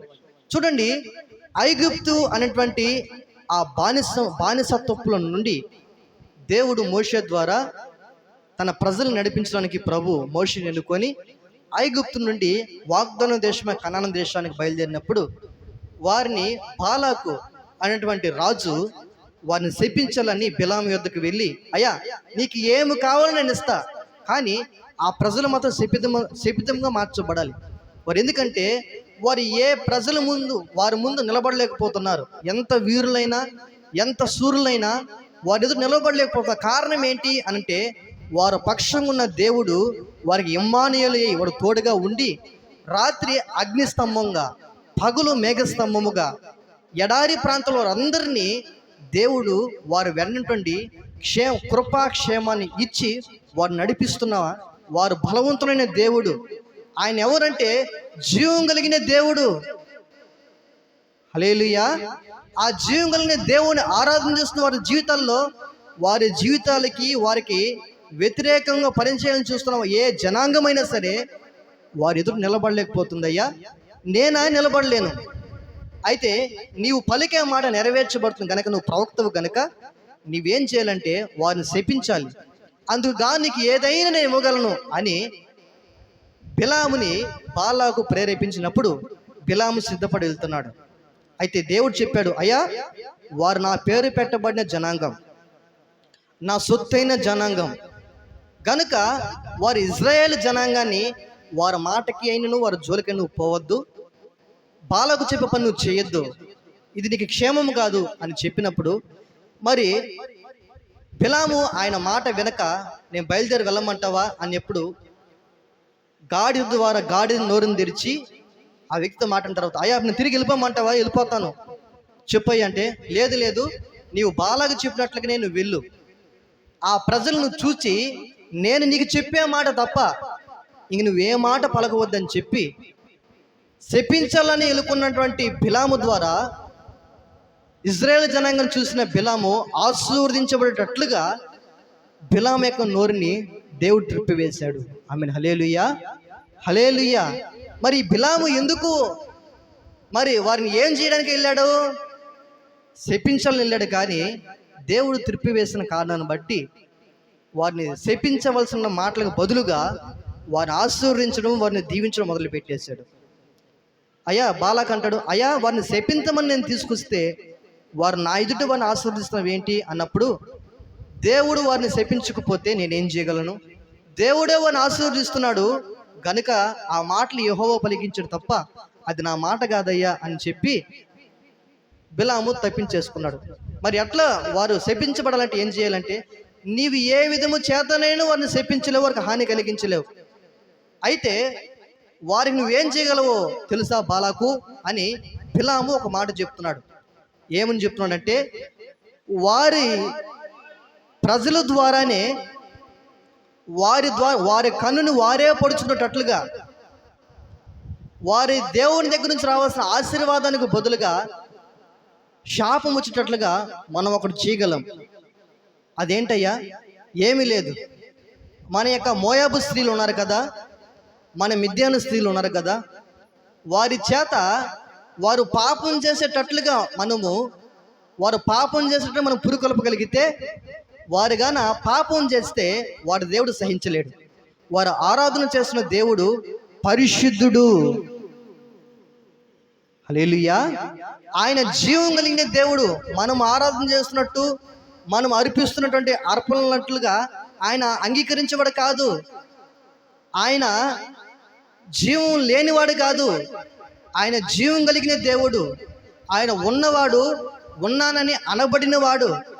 ఆ దేవుణ్ణి, ఒక్కడే ఉన్నటువంటి దేవుణ్ణి వారు పూజిస్తున్నారు, ఆరాధిస్తున్నారు. కనుక ఆ దేవునికి విరోధముగా రూపింపబడిన ఏ ఆయుధమును వర్ధిల్లదు. ఆమేన్, హల్లెలూయా. అయితే వారికి విరోధంగా ఏది రూపింపబడినా వర్ధిల్లదు. కానీ వారికి వారే కన్ను పొడుచుంటట్లుగా, వారి దేవుని యొద్ద నుండి రావాల్సిన ఆశీర్వాదానికి బదులుగా శాపం వచ్చేటట్లుగా మనం ఒకటి చేయొచ్చు. ఏం చేయొచ్చు అంటే, మన స్త్రీలని వారు ముందుంచి వారు పాపం చేసేటట్లుగా మనం పురుకొల్పగలిగితే, వారు పాపం చేశారంటే వారి దేవుడు పాపాన్ని సహించేవాడు కాదు. ఏం కాదు? వారి దేవుడు పాపాన్ని సహించేవాడు కాదు. కాబట్టి మన చేతులకు మట్టి అంటకుండానే వారి దేవుడే వారిని శపించేటట్లుగా మనం చేయొచ్చు అని చెప్పి మోయాబు స్త్రీలతోనూ మిద్యాను స్త్రీలతోనూ వారిని పురుకొల్పి వారిని పాపం చేసేటట్లుగా, ఇశ్రాయేలు యొక్క పురుషులు వారితో పాపం చేసేటట్లుగా పురుకొల్పి సిద్ధపరిచి, ఆ మాటలు బిలాము ఎప్పుడైతే చెప్పాడో, ఆ మాటలు విన్నటువంటి మోయాబు స్త్రీలు, మిద్యాను స్త్రీలు ఒక పని చేస్తున్నారు. చదవండి, సంఖ్యాకాండము 25వ అధ్యాయము. సంఖ్యాకాండము 25వ అధ్యాయము మొదటి 2 వచనాలు చదువుకుందామా. ఇశ్రాయేలీయులు షిత్తీములో దిగి ఉండగా ప్రజలు మోయాబు రాండ్రతో ఏం చేశారంట? వ్యభిచారము చేయసాగిరి. స్త్రీలు తమ దేవతల బలులకు ప్రజలను పిలువగా వారు భోజనము చేసి వారి దేవతలకు నమస్కరించిరి. హల్లెలూయా. చూడండి, ఈ మాటలు శ్రద్ధగా ఇవ్వరండి. కొద్ది నిమిషం నేను వాక్య భాగం ముగిస్తాను. బిలాము చెప్పిన మాటను బట్టి, మోయాబు స్త్రీలతోనూ మిద్యాను స్త్రీలతోనూ చెప్పిన మాటలను బట్టి, ఆ స్త్రీలు వారు పాపం చేసేటట్లుగా ప్రేరేపణ కలిగించి వారి ఎదుట శోధకులుగా వారి ఎదుట కనబడడం బట్టి, ఆ శోధనకి వారు తట్టుకోలేని వారే, ఆ శోధనలో పడిపోయిన వారుగా కొంతమంది వ్యక్తులు ఏం చేయబడ్డారు అంటే, వారితో వ్యభిచారం చేయడం ప్రారంభించారంట. ఈ దినమున అపోదేక సాతాను సంఘాన్ని యేసయ్య రక్తం చేత కడగబడి సంఘంలో సమకూర్చబడిన వారిని ఏ విధంగా వెంటాడాలో, ఏ విధంగా వారిని వేటాడాలో అని గర్జించు సింహం వలె ఎవరిని మృంగుతున్నా అని ఏం చేస్తుంది సాతాను. హల్లెలూయా. అది సింహము మింగుతుందా? ఎముకల సహా పిప్పు చేసి తింటుందా? సింహం ఎలా ఉంటుందమ్మా? అది కొరికి ఎముకల్ని సహితము పిప్పు చేయగలిగినటువంటి బలము సింహం ఉంటుంది. అయితే వాక్యంలో రాయబడిన మాట ఏంటో తెలుసా? నేను ఎవరిని మృంగుతున్నా అని గర్జించు సింహం వల్ల గర్జిస్తూ ఎవరిని మృంగాలని అది ఎదురు చూస్తుందంట. ఎందుకంటే దాని కోరలు, అపోదేక కోరలు యేసయ్య సిలువలో విరగొట్టాడు, నలగొట్టాడు. కనుకనే దానికి ఇప్పుడు గర్జించక సింహమే అది గర్జించగలదు, కానీ కోరలు లేనందు వలన మింగాలని చూస్తుంది. ఈ దినమున దేవుని సంఘంలో యేసయ్య రక్తం చేత లోకములో ఉన్న నీవు యేసయ్య రక్తం చేత కడగబడి ఆయన సొత్తైనటువంటి సంఘమైనటువంటి వధువు సంఘంలోనికి, ఆయన రక్తం చేత కడగబడిన సంఘంలో నీవు నేను సమకూర్చబడి కూర్చుని ఉన్నాం. అయితే నీవు ఆ ప్రత్యక్షతల నుండి, దేవుని యొక్క మర్మముల నుండి, దేవుని యొక్క పరిశుద్ధతలో, దేవుని యొక్క చిత్తంలో నుండి నిన్ను బయటికి త్రోసివేసేటట్లుగా అపవాది నిన్ను ఏ విధంగానైనాను ఏం చేయొచ్చు తెలుసా? టార్గెట్ చేయొచ్చు. అలాగనే ఇశ్రాయేలు జనాంగాన్ని వారి చేత వారే పాపం చేయించి దేవుని దగ్గర రావాల్సిన ఆశీర్వాదానికి బదులుగా శపితాన్ని, శాపాన్ని వచ్చేటట్లుగా ఆ స్త్రీలు ప్రేరేపించినప్పుడు వారు పాపానికి లొంగిపోయిన వారై వారి అవిధేయతను బట్టి వారు ఏం చేశారంటే దేవుని విడిచిపెట్టి ఆ మిద్యాను స్త్రీలతో వ్యభిచారం చేయడానికి వెళ్ళిపోయారంట. హల్లెలూయా, హల్లెలూయా. అయితే వారికి తెలియదు, ఆ మోయాబు రాండ్ర స్త్రీలైనా సరే, మిద్యాను స్త్రీలైనా సరే, వీళ్ళు మోసగిస్తున్నారని, ఇశ్రాయేలు ప్రజలను మోసగిస్తున్నారని ఇశ్రాయేలు జనాంగం తెలియదు. వారికి తెలుసు వారిని ఏ విధంగా వలలో చిక్కించుకోవాలని, వారికి ఏ విధముగా గాలం వేయాలో అలాగే వేస్తూ వారు ఉరులు ఉగ్గి ఏం చేస్తాం, చిక్కించాలని. చేపని ఏ విధంగా అయితే ఆ ములికి చిక్కించేటప్పుడు ఎర్రని ఏ విధంగా అయితే వేస్తారో, అలాగనే ఆ ఎర్రదనకు వచ్చిన చేప ఆ ఎర్రని తినే బదులుగా దేనికి చెక్కబడిపోతుంది? గాలం యొక్క ముళ్ళుకి చెక్కబడి లాగబడినట్లుగా అపవాది సాతాను చూడడానికి అది అలాగనే కల్పించినట్టు చేసి వాడు గాలం వేసి లాగుతున్నాడు. హల్లెలూయా. అయితే ఈ దినమున దేవుని వాక్యం వింటున్న నీవు అపవాది యొక్క క్రియల్ని ఎరగని వారంగా కాక అని వాక్యంలో రాయబడింది. మనము అపవాది యొక్క సాతాను యొక్క క్రియలు ఎరగని వారముగా అని కాక, నీవు గ్రహింపు కలిగి దేవుని చిత్తం నీ పట్ల ఏముందో నువ్వు గ్రహించగలిగిన స్థితిలో నువ్వు ఉండాలని ప్రభు కోరుకుంటున్నాడు. అయితే ఇశ్రాయేలు జనాంగం పాపం చేసేటట్లుగా ఆ మోయాబు రాండ్రు స్త్రీలు వారిని ప్రేరేపించబడినప్పుడు వారు ఆ పని చేయడానికి పూనుకున్నారు. హల్లెలూయా. ఈ దినమున నీ అందం చూసో, ఒకవేళ నీ మీద ఎవరైనా కన్ను వేస్తున్నారు అనుకో, నీ టాలెంట్ని చూసో, లేకపోతే మరొక మాటలు కలుపుతున్నారు అనుకో, అది నీ అందం బట్టో, లేకపోతే మరొక పరిస్థితిని బట్టో, నీ జ్ఞానం బట్టో, నీ తెలివిని బట్టో, నీ అందచందాలను బట్టో, నీ దగ్గర ఉన్నటువంటి ధన సముద్రం బట్టో, మరి ఏదో దేని బట్టి నేను చేస్తున్నారన్నది నీకు అర్థం కాకపోవచ్చేమో. కానీ ఎలాగైతే చేప చిక్కించబడినట్లుగా ఎర్రనేసి గాలం వేసి లాగుతాడో, అపవాది నీ యొక్క పవిత్రమైన జీవితాన్ని, పరిశుద్ధమైన జీవితాన్ని చెరిపివేసేటట్లుగా అపవాది ఏ విధంగా చేతనైనా నీ యొక్క ప్రత్యక్షతను కోల్పెట్టేటట్లుగా, దేవునికి విరుద్ధంగా నువ్వు పాపం చేసేటట్లుగా అపవాదిని ఏ విధంగా చేతనైనా ప్రేరేపించవచ్చు. దినమున నువ్వు గ్రహించాలి. అయితే వారు గ్రహించక చేసిన కారణం బట్టి దేవుని యొక్క ఉగ్రత అవిధేయుల మీదకి వచ్చినట్లుగా దేవుని యొక్క ఉగ్రత వారి మీదకి వచ్చింది. 3వ వచనం చదువుకుందామా? 25:3.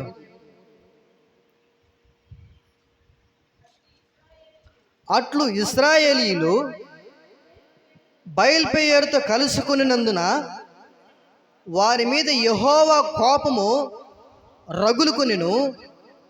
అప్పుడు యెహోవా మోషేతో ఇట్లనెను, నీవు ప్రజల అధిపతులనందరినీ తోడుకొని యెహోవా సన్నిధిని సూర్యునికి ఎదురుగా వారిని ఉరితీయము.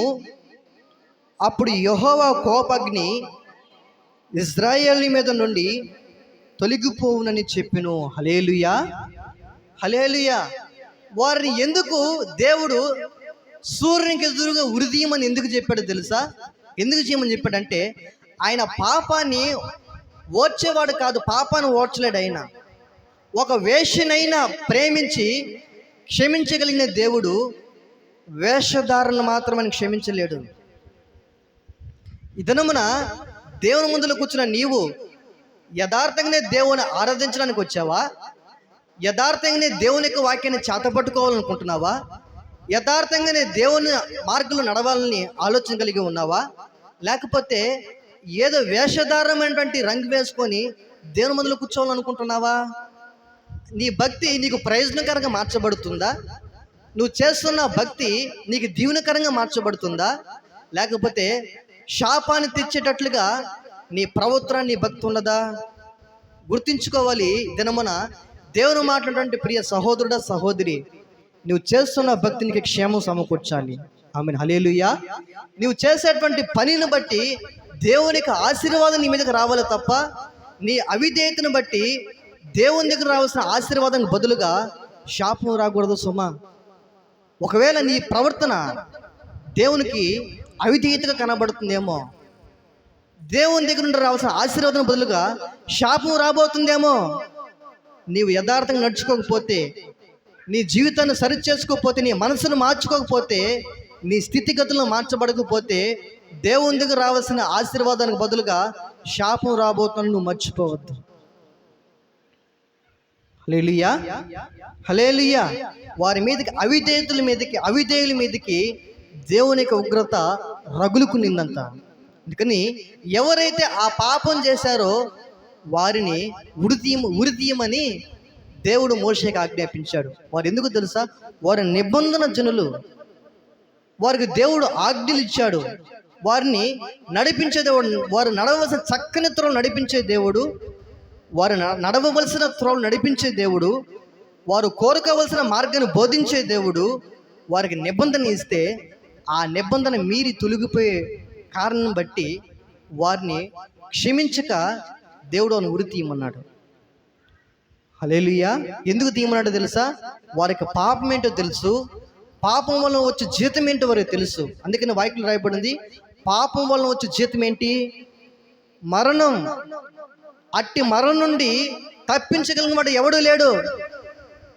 అయితే తప్పించగలిగిన వాడు ఒకడు, నీ కొరకై నా కొరకై ప్రాణం పెట్టి మరణపు ముళ్ళును విరిచిన వాడు నీవు నేను ఆరాధన చేస్తున్న దేవుడు. హల్లెలూయా. అయితే ఆ విజయ పదంలో నేను నడిపించిన ప్రభు కోరుకుంటూ ఉంటే ఆ మార్గం నడవాలని ఆలోచన కలిగి ఉండవా ప్రియ సహోదరుడా, సహోదరి? దేవుని మాట మన జీవితంలో ఆయన ఆశీర్వాదం అనేటువంటి విధానం మనం నడిపించును గాక. ఆమె హల్లెలూయా. చూడండి, వారు ఎప్పుడైతే వారితో వ్యభిచారం చేశారో, పాపం చేశారో, దేవుని దగ్గర నుండి రావాల్సిన ఆశీర్వాదం బదులుగా శాపం వచ్చి తెగులు సర్వ సమాజం మీదకి వచ్చేసింది. ఇప్పుడు మోయాబు స్త్రీలు గమనించండి, ఆ సర్వ సమాజంలోనికి వచ్చి పాపం చేశారా, లేకపోతే సర్వ సమాజంలో ఉన్నటువంటి వ్యక్తులు వారితో వెళ్ళి పాపం చేశారా? నా ప్రశ్న అర్థమైందా? వారు క్రిసి కొమ్ము కూర్చో. హల్లెలూయా. వారు సర్వ సమాజంలో ఉన్న ప్రజలు, ఆ సర్వ సమాజంలోనికి మోయాబు స్త్రీలు వచ్చి పాపం చేశారా, లేకపోతే సర్వ సమాజంలో మనుషులే మోయాబు రండులతో పాపం చేశారా? చెప్పాలి. అర్థమైంది, అర్థం కాలేదా? అక్కడ రాయబడిన మాట, వారు నిబంధన జనులు, వారు దేవుని పేరు పెట్టబడిన జనాంగం, ప్రభు వారు నడిపిస్తున్నారు. వారు ప్రత్యేకించబడిన వారు, వాడు ఎడారిలో నివసిస్తున్న వారు. అయితే వారి సమాజంలో సర్వ సమాజంగా వారు ఉన్నప్పుడు మోయాబు రాండ్రు స్త్రీలు ఆ సర్వ సమాజంలోనికి వచ్చారా, వచ్చి పాపం చేశారా, లేకపోతే ఈ సర్వ సమాజంలో ఉన్న మనుషులే వారితో పాపం చేశారా? సర్వ సమాజంలో ఉన్నటువంటి మనుషులే వారితో పాపం చేశారు తప్ప ఆ స్త్రీలు ఈ సర్వ సమాజంలోనికి రాలేదు. గమనించాలి. నీవు యేసయ్య రక్తం చేత కడగబడిన తర్వాత అపవాది నీ చేతే పాపం చేసేటట్లుగా చేస్తాడు. పాపాన్ని నీలోనికి తీసుకురావడం మొట్టమొదటిగా నీవే పాపం చేసుకుని ప్రేరేపణ కలిగిస్తాడు. ఆ తర్వాత నీవెప్పుడైతే అందులోకి పడిపోతావో ఆ పాపం నీళ్ళకి వచ్చిన తర్వాత అందులో లేవనెత్తబడాలని నువ్వు అనుకున్నా లేవనెత్తబడలేవు. అందుకని అవిధేయుల మీదకి దేవుని యొక్క ఉగ్రత రగులుకునింది. దేవుని వాక్యం పెట్టిన నీ జీవితంలో ఇజ్రాయేల్ యొక్క జనాంగాన్ని ప్రభువుకు మాదిరిగా ఉంచిపోయారు. వారి మార్గంలో, వారు అవిధేయత మార్గాన్ని బట్టి వచ్చిన శాపం ఏంటో, వారు విధేయత కలిగి ప్రభు కొరకు ఆ మార్గం నడిచినప్పుడు ఆశీర్వాదం ఏమిటో ప్రభు ఇది మన ముందుంచి ఉన్నాడు. నీవు ఏది ఎన్నుకొని అందులో ప్రవేశిస్తావో అటువంటి దీవెన నీకు లభిస్తుంది కాక. హల్లెలూయా, హల్లెలూయా. అయితే వారు అవిధేయతను బట్టి, వారు చేసిన పాపాన్ని బట్టి, మోయాబు రాండ్రు స్త్రీలతో పాపం చేయడం బట్టి దేవుని యొక్క కోపం రగులుకునింది. రెండవదిగా చూస్తే చూద్దామా, సంఖ్యాకాండము 25వ అధ్యాయము 6వ వచనం చూద్దాం. ఇదిగో మోషే కన్నుల ఎదుటను ప్రత్యక్షపు గుడారము ఎదుటను ఇదిగో ద్వారం వద్ద ఏడ్చుచున్న ఇశ్రాయేలు సర్వ సమాజం యొక్క కన్నుల ఎదుటను ఇశ్రాయేలులో ఒకడు తన సహోదరుల యొద్దకు ఒక మిద్యాను స్త్రీని తోడుకుని వచ్చెను. యాజకుడైన అహరోను మనుమడను ఎలియాజరు కుమారుడైన పీనెహాసు అది చూచి, హల్లెలూయా. చూడండి, వారి అవిధేయతను బట్టి సర్వ సమాజం మీదకి దేవునికి ఉగ్రత, దేవుని యొక్క తెగులు వారి మీద రగులుకున్నప్పుడు ఆ సర్వ సమాజము ప్రత్యక్షపు గుడారం ఎదుట సూర్యునికి ఎదురుగా వారిని ఉరితీసి అంగలార్పు వినబడుతుంది. అందరూ ఏడుస్తున్నారు. ఎందుకనంటే దేవుని యొక్క ఉగ్రత దేవుని ప్రజల మీదకి వచ్చిందని చెప్పి వారు ఉరితీయబడినటువంటి వారి నిమిత్తమై వారు ఏడుస్తున్నారు. తెగులు చేత అనేక మంది చనిపోతూ ఉన్నారు. ఆ తెగులును బట్టి ఉరితీయబడిన వారి నిమిత్తమై వారి జీవితంలో అంగలార్పు, వారి కనులు ఎదుట ఏడుపు, మనోవేదంతో వారు ఏడుస్తుంటే ఆ మనోవేదంలో, కృంగుదలలో దేవుని దగ్గర నుండి వచ్చేటువంటి శాపాన్ని అనుభవిస్తున్న వారి జీవితంలో సర్వ సమాజం అంతా కూడా వారు ఏడుస్తూ అంగలారుస్తూ ఉంటే అందులో నుండి ఒక ఇశ్రాయేలు వాడు ఒక మిద్యాను స్త్రీని తీసుకుని వస్తున్నాడంట. హల్లెలూయా. ఇప్పుడు చూడండి, మొట్టమొదటేమో ఇజ్రాయేలు జనాంగము మోయాబు స్త్రీలతో పాపం చేయడానికి దేని విడిచిపెట్టి వెళ్ళిపోయారు వారంటే సర్వ సమాజం విడిచిపెట్టి మోయాబు స్త్రీలతో వారు పాపం చేయడానికి సర్వ సమాజం విడిచిపెట్టి బయట వెళ్ళిపోయారు. ఇప్పుడు ఈ సర్వ సమాజంలోనికి బయట ఉన్న పాపాన్ని ఒక ఇశ్రాయేలు వాడు ఎక్కడ తీసుకొస్తున్నాడు? సర్వ సమాజంలోనికి తీసుకొస్తున్నాడు. అక్కడ అంగలార్పి వినబడలేదా?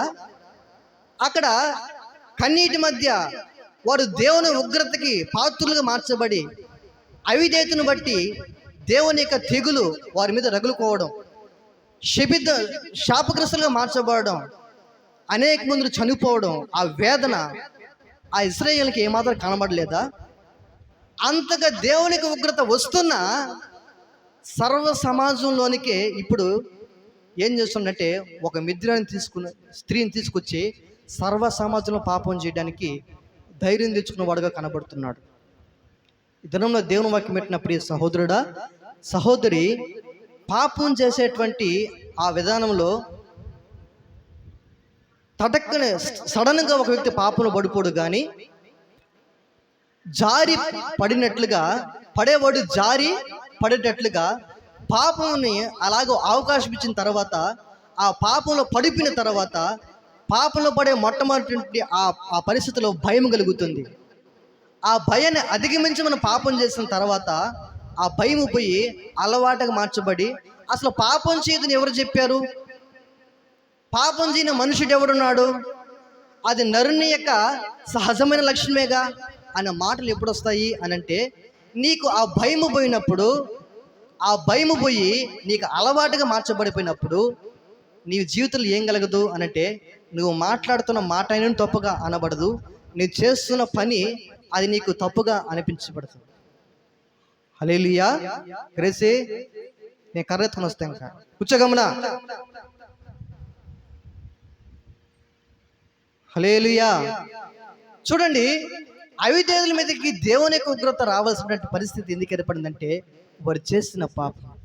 ఈ దినమున దీని ఆత్మ సంబంధం మనం పోల్చుకుంటే, దీని ఆత్మ సంబంధం మనం ఆలోచన చేస్తే, యేసయ్య రక్తం చేత కడగబడి నీవు శుద్ధీకరించబడడానికి, నీ యొక్క మనస్సాక్షి శుద్ధీకరించడానికి యేసయ్య రక్తాన్ని శరణు వేడుకుంటున్న మన జీవితాల్లో శుద్ధీకరించబడుతూ ఆయనతో మన సదాకాలం జీవించడానికి సిద్ధపడుతున్నటువంటి ఈ ఆత్మీయ యాత్రలో చూడండి, వారు కనాన యాత్రలో వారు పడిపోవడానికి వారు అవిధేయత, పాపానికి దారి తీసి దేవుని దగ్గర నుండి ఉగ్రతను తీసుకొస్తే, సంఘంలో సమకూర్చబడిన నీవు నీ అవిధేయతను బట్టి నీ మీదకి ఏమి రాబోతుందో నువ్వు గుర్తుంచుకోవాలి.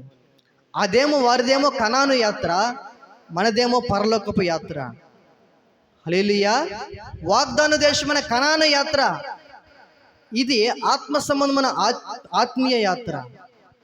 ఈ ఆత్మీయ యాత్రలో నిన్ను సంఘములో లోకముల నుండి ప్రత్యేకించుకొని నిన్ను శుద్ధీకరించి నీ యొక్క పాపాన్ని రక్తం చేత కడిగి శుద్ధీకరించి ఆయన సంఘంలో నిలబెట్టిన నీవు నీ చేతే పాపం చేసేటట్లుగా అపవాది ఏం చేస్తాడు తెలుసా?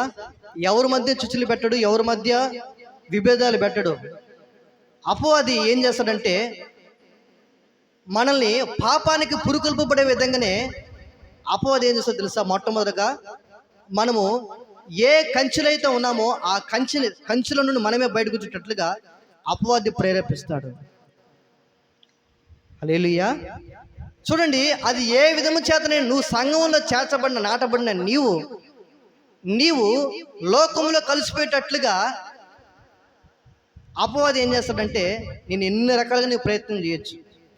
సంఘంలో ఎప్పుడైతే పరిశుద్ధతకు చోటు ఉండదో, క్రమానికి చోటు ఉండదో, దేవునికి భయానికి భక్తికి చోటు ఉండదో, దేవుని యొక్క విధేయతకు చోటు ఉండదు, దేవుని యొక్క వాక్యానికి చోటు ఉండదో, అక్కడ ఆత్మకార్యాలు జరగవు. దినమున దేవుని వాక్యం అంటే నీ జీవితంలో నిన్ను బట్టి సంఘంలో ఆయన కార్యాలు జరిపించబడేటట్లుగా నీ ఆత్మీయ జీవితం ఉందా? నీ అవిధేయతను బట్టి ఆయన కార్యాలు జరగకుండా ఉండేటట్లుగా నీ జీవితం ఉందా? చూడండి, సంఘంలో నుండి బయటికి మనము లోకంలో కలిసిపోయిన తర్వాత వారిని బట్టి, అంటే సంఘంలో నిన్ను బట్టి నీవు అవిధేయత కనపరిస్తే నిన్ను బట్టికి సంఘం మీదకి వచ్చేది ఏంటి? ఆశీర్వాదమా, శాపమా? ఏంటి? శాపం. దానికి మించిన శాపం మరొకటి ఏంటో తెలుసా? సంఘంలో నీవే అవిధేయతగా ఉండడం. చూడండి, సర్వ సమాజంలో నుండి బయటకు వెళ్ళి వారు పాపం చేసిన దానికంటే సర్వ సమాజంలో లోనికి ఇప్పుడు పాపం ఏం చేసిందంటే ఏం చెప్పిపోయింది? భయం లేకుండా సమాజం ఎదుటిన పాపం చేసేటట్లుగా అంతగా భయం లేని తనముతో ఆ ఇశ్రాయేలు యొక్క మనుషుడు చేయని కారణం బట్టి ఆ తెగులు మరింతగా రగులుకునిందంట. ఒక దినమందే ఎంతమంది చనిపోయారో తెలుసా? 23 నుండి 24 వేల మంది చనిపోయారు. దేని బట్టి అంటే వారు అవిధేయతను బట్టి. దినమున సంఘంలో కూర్చున్న నీవు, దేవుని వాక్యం వింటున్న నీవు, దేవుని వాక్యంలో రాయబడింది, ఒకని అవిధేయతను బట్టి అనేకులు ఎలాగూ పాపులుగా చేయబడుదురో అలాగునని ఒక్క విధేయుని బట్టి అనేక మందులు నీతిమంతులుగా తీర్చబడుదురు అని రాయబడింది. ఆమేన్. హల్లెలూయా, హల్లెలూయా. ఒక్క అవిధేయతను బట్టి అనేక మంది ఎలాగ తీర్చబడ్డారంట? ఇప్పుడు ఆదాము దేవుని చిత్తంలో తొలగిపోయి దేవునికి విరుద్ధంగా పాపం చేయడం బట్టి, ఈ అవిధేయుని కారణం బట్టి, ఈ ఆదాము యొక్క అవిధేయతను బట్టి ఈ లోకంలోనికి ఏమొచ్చిందయ్యా అంటే పాపం వచ్చింది. కానీ ఈ లోకంలోనికి దేవుని యొక్క ఆశీర్వాదం రావాలని, దేవుని యొక్క స్వరూపము ఆదాముంది ఏర్పడాలని, ఆయన పోలిక, ఆయన స్వరూపం ఏర్పడాలని ఆదాము ఎడల ఆయన చిత్తం కలిగి ఉంటే ఆదాము ద్వారా వచ్చిందంటే తెలుసా? ఈ లోకంలోనికి పాపం వచ్చింది. అయితే ఒక్క విధేయుని బట్టే, అవిధేయుల మీద ఒక్కని విధేయుని బట్టే అనేక మంది నీతిమంతులుగా తీర్చబడుతున్నారు. ఎవరి విధేయతను బట్టి అమ్మా? యేసు ప్రభు యొక్క విధేయతను బట్టి, ఆయన పరమును వీడి భూమికి దిగి వచ్చి రక్తం కాల్చిన విధేయతను బట్టి, ఆయన సొగసైనను రూపమైనను కోల్పోవడం బట్టి, ఈ దినమున ఆయన యొక్క విధేయతను బట్టి మన అందరము నీతిమంతులుగా తీర్చబడుతున్నాం. ప్రియ సహోదరుడా, సహోదరి, ఈ దినమున సంఘంలో చేర్చబడిన నీవు నీ అవిధేయతను బట్టి దేవుని యొక్క ఉగ్రత సంఘం మీద పనిచేస్తున్నావని నువ్వు మర్చిపోవద్దు. ఒకవేళ నువ్వు అటువంటి స్థితిలోగా ఉంటే, నీవు ఆ స్థితిలోనే ఉంటే దేవునికి ఉగ్రత వస్తుందని నువ్వు మర్చిపోవద్దు. ఒకవేళ నువ్వు విధేయుడిగా మార్చబడితే నిన్ను బట్టి సంఘము నీతిమంతులుగా తీర్చబడతారని కూడా నువ్వు మర్చిపోవద్దు. అయితే నీ దినమున సంఘంలో చేర్చబడిన నీవు విధేయత కలిగినటువంటి అనుభవంలో నువ్వు ఉన్నావా, లేకపోతే అవిధేయతమైన విధానంలో నీవు ఉన్నావా? ఒకవేళ అవిధేయత ఉంటే నీ మీదకి వచ్చేది దేవునికి ఉగ్రత. ఒకవేళ దేవునికి విధేయత నువ్వు కలిగి ఉంటే నీ మీదకి వచ్చేది దేవునికి ఆశీర్వాదం. ఆమెన్. హల్లెలూయా, హల్లెలూయా.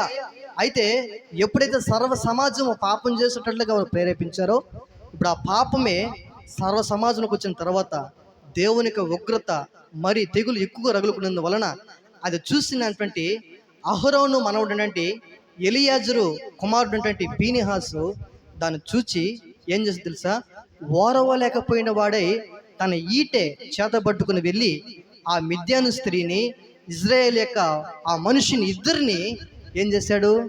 చదువుదామా, 9వ వచనం చదువుకుందాం, లేకపోతే 8 నుంచి చదువుకుందాం. సమాజం నుండి లేచి 25:8 సమాజం నుండి లేచి ఈటిని చేతపట్టుకొని పడక చోటికి ఆ ఇశ్రాయేలుని వెంబడి వెళ్ళి ఆ ఇద్దరిని అనగా ఆ ఇశ్రాయేలీయుని ఆ స్త్రీని కడుపులో గుండా దూసిపోఉన్నట్లు పొడిచిను. అప్పుడు ఇశ్రాయేలు నుండి తెగులు నిలిచిపోయెను. హల్లెలూయా, హల్లెలూయా. వారు ఎప్పుడైతే పాపం చేశారో ఆ అవిధేయత అనే పాపాన్ని బట్టి, ఆ వ్యభిచారం అనే పాపాన్ని బట్టి ఆ సర్వ సమాజంలో తెగులు తగులుకునింది. అయితే పీనిహాస్ ఎప్పుడైతే అది చూశాడో అది ఓర్వలేని వాడై, దేవుని యందు ఆసక్తి కలిగిన వాడై వీటిని చేత పట్టుకుని ఎప్పుడైతే వారిని పొడిచాడో అప్పుడు ఆ పాపము, ఆ యొక్క తెగులు ఆగిపోవడం ప్రారంభించింది. హల్లెలూయా, హల్లెలూయా.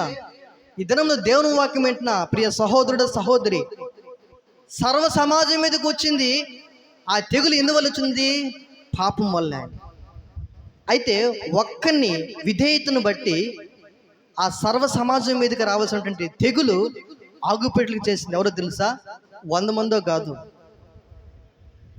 నాయకుడైన మోషే కాదు, అహరోను సంతతి చెందినటువంటి పీనిహాస్ అనేటువంటి వాడు అది ఓర్చలేని వాడై హేయమైన క్రియ అని తలపెట్టి ఈటి గుండా దించి వారిని చంపినప్పుడు ఆ తెగులు ఆగిపోయిందంట.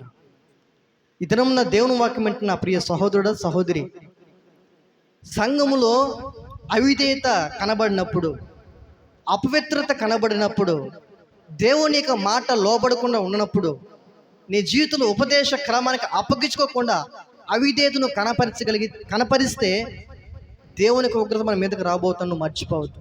ఒకవేళ నువ్వు విధేయుడివై దేవుని పక్షంగా సంఘంలో నువ్వు నిలబడగలిగితే నిన్ను బట్టి ఆ తెగులు ఆగిపోయి దేవునికి దీవెన నీ మీద రాబోతున్న మర్చిపోవద్దు. ఆమెను. హల్లెలూయా. ఇప్పుడు ఎలియాజరు తన ఓర్చలేని వాడే ఆ పని చేసిన వలన ఇప్పుడు క్షమించిన పీనిహాసును బట్టి దేవుడు ఏం చెప్తున్నాడో చూద్దాం. చదువుతారా? 9వ వచనం చదువుకుందాం. 24,000 మంది ఆ తెగులు చేత చనిపోయిరి. అప్పుడు యెహోవా మోషేకి ఇలాగూ ఆజ్ఞ ఇచ్చెను, యాజకుడైన అహరోను మనుమడును ఎలియాజరు కుమారుడైన పీనిహాసు వారి మధ్యను నేను ఓర్వలేని దానిని తాను ఓర్వలేకపోవుట వలన ఇజ్రాయేలు మీద నుండి నా కోపము మళ్లించిన గనుక నేను ఓర్వలేక ఉండియు ఇజ్రాయేలును నశింప చేయలేదు. కాబట్టి నీవు అతనితో ఇట్లనుము, అతనితో నేను నా సమాధాన నిబంధనను చేయుచున్నాను. అది నిత్యమైన యాజక నిబంధనగా అతనికిని అతని సంతానముకును కలిగి ఇటును. ఏలయనగా అతడు తన దేవుని విషయమందు ఆసక్తి గలవాడై ఇజ్రాయేలు నిమిత్తము ఏం చేశాడంట? ప్రాయశ్చిత్తము చేశాడంట. దేవుడు ఏదైతే ఓర్వలేకపోయాడో ఈ పీనిహాసు కూడా ఏం చేశాడయ్యా అంటే దాన్ని ఓర్చలేకపోయాడు. ప్రియ సహోదరుడా, నీవు దేవుని పక్షం నిలబడేటువంటి వ్యక్తివైతే, నువ్వు దేవుని పక్షం నిలబడుతున్నటువంటి స్త్రీవే అయితే, సంఘంలో కనబడుతున్న అవిధేయతను నువ్వేం చేస్తావంటే ఖండిస్తావు. నువ్వు దేవుని పక్షం నిలబడినటువంటి స్థితిలో నువ్వు ఉంటే అవిధేయతని కనపరుస్తావు. నీ అవిధేయతను బట్టి సంఘం మీదకి రావాల్సినటువంటి ఆత్మకార్యాలు జరగపోవడానికి నీ అవిధేయత కారణమవుతుంది సుమా. అయితే నీ మనసు, నీ హృదయము, నీ జీవితము నీవు దేనికి అప్పగించుకుంటున్నావు? అపవాది నేను ఏ విధంగా అయినా సరే నేను మోసం చేయొచ్చు. ఏదో తెలుసా? లోకాస్తులు చూపించి, లోక పాపాలను చూపించి సంఘంలో నాటబడిన నిన్ను లోకంలో కలిసిపెట్టేట్లుగా అపవాదిని ప్రేరేపించి లోకంలో కలిసిపెట్లు చేసేయచ్చు. ఒకవేళ నీకు ఏ విధమైనటువంటి గాలం వేయాలో అటువంటి గాలం నీకు వేయచ్చు. ఒకవేళ నిన్ను వ్యభిచారం అనేటువంటి ఒక పాపను నడిపించవచ్చు, త్రాగుడనే విధానం నడిపించవచ్చు, లేకపోతే ధనాన్ని చూపించి దేవుని యొక్క ప్రేమకి ప్రత్యక్షకు దూరం అయిపోయేట్లు నేను చేయొచ్చు. సంఘంలో నువ్వు నాటబడకుండా, పరిశుద్ధపరచబడకుండా, దేవుని యొక్క చిత్తం ఈ విధంగా నెరవేర్చబడకుండా నిన్ను ఏ విధము చేతనైనను సంఘంలో నుండి బయటికి వెళ్ళిపెట్టేటట్లుగా అపవాదిని ఏ విధంగా మోసం చేయొచ్చు. ఇది మొట్టమొదటిది. దానివల్ల వచ్చేటువంటి ప్రమాదం కంటే ఇప్పుడు సర్వ సమాజంలోనే పాపం వచ్చేటట్లుగా అపవాది నేనేం చేద్దో తెలుసా? సంఘంలో నాటబడిన నిన్ను ఒక అవిధేయత కనపరిచేటట్లుగా, వాక్యము విననీయకుండా, వినే మనసు లేకుండా, ఒక నిర్లక్ష్యతనాన్ని బట్టి, ఒక అవిధేయతను బట్టి, ఒక క్రమానికి అప్పగించుకునేటువంటి క్రమానికి లోబడనీయకుండా, వాక్య క్రమానికి లోబడకుండా నిన్ను అపవాది మోసుకుంటే సంఘంలో ఉన్న నువ్వే దేవునికి వాక్యం వినకుండా పెడద్రంగా ప్రవర్తించేటువంటి ప్రవర్తనలోనికి అపవాదిని తీసుకెళ్తాడు. నీవు అటువంటి మనసు కలిగి ఉన్నావంటే అది సేవకుల లోపం కాదు, సంఘం లోపం కాదు. అపవాది నిన్ను మోసగిస్తున్నాడంటే, భ్రమపరుస్తున్నాడంటే ఆ భ్రమలో నువ్వు ఉన్నావని నువ్వు మర్చిపోకూడదు. హల్లెలూయా. నీ అవిధేయతను బట్టి నీ మీదకు ఉగ్రత రాబోతుంది, నువ్వు మర్చిపోవద్దు. నీ మీదకి రావాల్సిన ఆశీర్వాదమే తప్ప దేవుని ఉగ్రత నీ మీదకి రాకూడదు. నా ప్రియమైన దేవుని బిడ్డలారా, మీరు ఎందుకు ఆ విధంగా దీవించబడలేకపోతున్నారంటే కారణం ఏంటి తెలుసా? అపవాదిక సాతాను మిమ్మును జల్లుడిలో బట్టి జల్లిస్తుంది. కనుకనే ఒకరికి అవిధేయతనే మనస్సు, మరొకరికి భక్తిహీనత అనేటువంటి మనస్సు, ఆత్మసంబంధ భక్తి జీవితంలో పడిపోయేటువంటి మనస్సు, ప్రత్యక్షను కోల్పోయేటువంటి మనస్సు, ఇవన్నీ కూడా అపవాద కలిగించేటువంటి కార్యాలు. అవి ఎవరైతే గుర్తిరగలుగుతారో, ఎవరైతే దేవుని చిత్తాన్ని గుర్తిరగలుగుతారో వారు ఇవన్నీ కూడా గుర్తిరిగి ఇది దేవుని యొక్క మాటకు లోబడకుండా చేస్తున్నటువంటి పని నా అంతరంలో ఉన్నది అని అంటే, ఈ మనసు ఎవరు పెట్టింది? దేవుడు పెట్టిందా? అపవాది పెట్టిందా? దేవుని మనసు ఇది పైనుంచి వచ్చిన జ్ఞానం అయితే అది సులువుగా లోబడుతుంది. ఎవరైతే నా మాట విన్నవాడు కాదో వాడు నా వాడు కాదని వాక్యం సెలవిస్తుంది. ఎవడైతే దేవుని యొక్క మాటకు లోబడతాడో వాడే నా వాడని వాక్యం సెలవిస్తుంది. ఈ దినమున దేవుని యొక్క మాట లోబడకుండా నిన్ను చేస్తుంది అని అంటే అపవాది చేత నడిపించబడతావు, నువ్వు మర్చిపోవద్దు. హల్లెలూయా, హల్లెలూయా. ఆ పరిస్థితిలో ఉన్నప్పుడు ఫీనెహాస్ అనేటువంటి వ్యక్తి మాత్రమే, ఆ ఒక్కడే దేవుడు ఓర్చలేని దానిని అతడు ఓర్చలేక దేవుని యందు ఆసక్తి కలిగిన వాడై ఇజ్రాయేల్ సర్వ సమాజం మీదకి రాబోతున్నటువంటి ఆ తెగుల నుండి ఫీనెహాస్ మాత్రమే ప్రాయశ్చిత్తం చేయగలిగాడు. ఇద్దరంలో దేవుని వాక్యం పెట్టినట్టు నీవు ఒక్కడు విధేయుడుగా నువ్వు మార్చబడితే, దేవునికి వాక్యం నువ్వు లోబడితే, దేవుని క్రమాన్ని నువ్వు అప్పగించుకుంటే, ఉపదేశ క్రమానికి హృదయపూర్వకంగా నువ్వు అప్పగించుకుంటే, ఆ క్రమాన్ని ఏం చేస్తుందంటే సంఘములో సాక్షిగా నేను ఒక ఉన్నతమైన స్థితిలో నిలబెడుతుంది. ఆమేన్, హల్లెలూయా. ఇప్పుడు దేవుని చిత్తము సర్వ సమాజం మీద నెరవేర్చబడాలని దేవుని చిత్తమై ఉంటే, అపవాది వారు మోసగించడం బట్టి, మోయబు స్త్రీలు మిద్యానీయులు మోసగించడం బట్టి, వారు పాపం చేయడం బట్టి, దేవుని యొక్క చిత్తం, దేవుని యొక్క ప్రత్యక్షతలను కోల్పోవడం బట్టి, అవిధేయతను బట్టి వారి మీదకి ఉగ్రత వస్తే, ఫీనెహాస్ యొక్క విధేయతను బట్టి ఆ సర్వ సమాజం మీదకి వచ్చే తెగులు ఆపివేయబడిపోయింది. దానిలో దేవుని వాక్యం వింటున్న ప్రియ సహోదరుడా, సహోదరుడి, నువ్వు ఒక్కడు చాలు, నువ్వు దేవుని వాక్యం లోబడితే నిన్ను బట్టి సర్వ సమాజం సంఘం అంతటి మీదకి ఆశీర్వాదం రావడానికి. అందుకనే నీవు ఏకీభవించే మనస్సు కలిగి ఉంటే, ప్రభు కొరకు బ్రతకాలని తీర్మానం కలిగి ఉంటే, ప్రభు కొరకు జీవించాలని ఆశ కలిగి ఉంటే, నీవు ఏక మనసు కలిగి ఎక్కడైతే ఇద్దరు ముగ్గురు కూడి నా నామున ఏకీభవిస్తారో వారి మధ్యలోనే ఉంటానని సెలవిచ్చిన ప్రభు, నీవు దేవుని యొక్క వాక్యానికి, దేవుని యొక్క క్రమానికి, సంఘ క్రమానికి నువ్వు ఎప్పుడైతే లోబడతావో, సేవకుని యొక్క మాట నువ్వు ఎప్పుడైతే విధేయత చూపుతావో, అప్పుడు దేవుని యొక్క ఆశీర్వాదం నీ మీదకి వస్తుంది, సంఘం మీద పనిచేస్తుంది. హల్లెలూయా, హల్లెలూయా. అందుకనే వారి జీవితంలో ఫీనీహాసు దేవుని యొక్క చిత్తం నెరవేర్చబడ్డాడు గనుకనే దేవుని చిత్తం జరిగించి వాడు నిరంతరం నిల్చున్న మాట ఈ ఫీనీహాసు జీవితం నెరవేర్చబడుతుంది. ఆమేన్. హల్లెలూయా, హల్లెలూయా. దేవుడు ఓర్చలేని దానిని దేవుని మీద ఆసక్తి కలిగి ఆ పని జరిగించిన కారణాన్ని బట్టి, ఇప్పుడు దేవుని చిత్తం జరిగించినటువంటి ఫీనీహాసును బట్టి నిత్య యాజక ధర్మాన్ని, నిబంధనని ఫీనీహాసుతో దేవుడు చేశాడు. సమాధాన నిత్య నిబంధనని, యాజక ధర్మాన్ని, యాజక నియమాన్ని ఫీనీహాసుతో దేవుడు చేశాడు. అతను దేవుడు ఏదైతే వార్చలేకపోయాడో దాన్ని వార్చలేకుండా ఇశ్రాయేల్ పక్షంగా ప్రాయశ్చిత్తం కలిగి చేసిన వాడు, ఇశ్రాయేల్ దేవుని పక్షంగా ఆసక్తి కలిగిన వాడు. ఈ దినమున సంఘం అంటే నీకు భారం ఉందా? దేవుని బిడ్డలంటే నీకు భారం ఉందా? దేవుని మీద ఆసక్తి కలిగినటువంటి అనుభవం నీకుందా? లేకపోతే నీ అవిధేయతలో నువ్వు ఉన్నావు, నువ్వు మర్చిపోవద్దు. దేవుని వాక్యం పెట్టిన ప్రియ సహోదరుడు, సహోదరి, నీవే విధేయత కనపరచగలిగితే దేవునికి ఆశీర్వాదం నీ ద్వారా సంఘంలో ఆయన ఆత్మకార్యాలు జరిగించి అనేక మంది మీదకి రాబోతున్న ఉగ్రత నుండి ఆయన తప్పించబోయే దేవుడే ఉన్నాడు. ఆమెను. హల్లెలూయా, హల్లెలూయా. అయితే నీ తీర్మానం, ఒకప్పుడు నీ ప్రారంభపు దినాలటువంటి తీర్మానం ఎలాంటిది? పరిస్థితులు ఏదైనా, స్థితిగతులు అది ఏ విధంగా మార్చబడ్డా, నీవు దేవుని యొక్క ప్రత్యక్షతలో నీవు ఉండేటట్లుగా దేవుని యొక్క వాక్యాన్ని నేను బలపరిస్తే, ఆ ప్రత్యక్షను తొలగిపోయేటట్లుగా, అవిధేయత కనపరిచేటట్లుగా అపవాదిని అది పరిస్థితి అది ఏదైనా కావచ్చు. హల్లెలూయా. ఆ పరిస్థితి ఏదైనా కావచ్చు. నీవు ఆత్మీయంగా దిగజారిపోతున్నటువంటి కారణం అపవాది నీకు గాలం వేశాడు, నువ్వు మర్చిపోవద్దు. ఆ గాలము అది నీకు క్షేమాన్ని ఇవ్వదు. దేవుడు నీకు వల వేసినప్పుడే, యేసయ్య వలలోనికి నువ్వు వచ్చి రాగలిగితే నీకు ఏ దెబ్బ ఏది కూడా రాకుండా క్షేమంగా నువ్వు ఒడ్డుని చేర్చబడగలవు.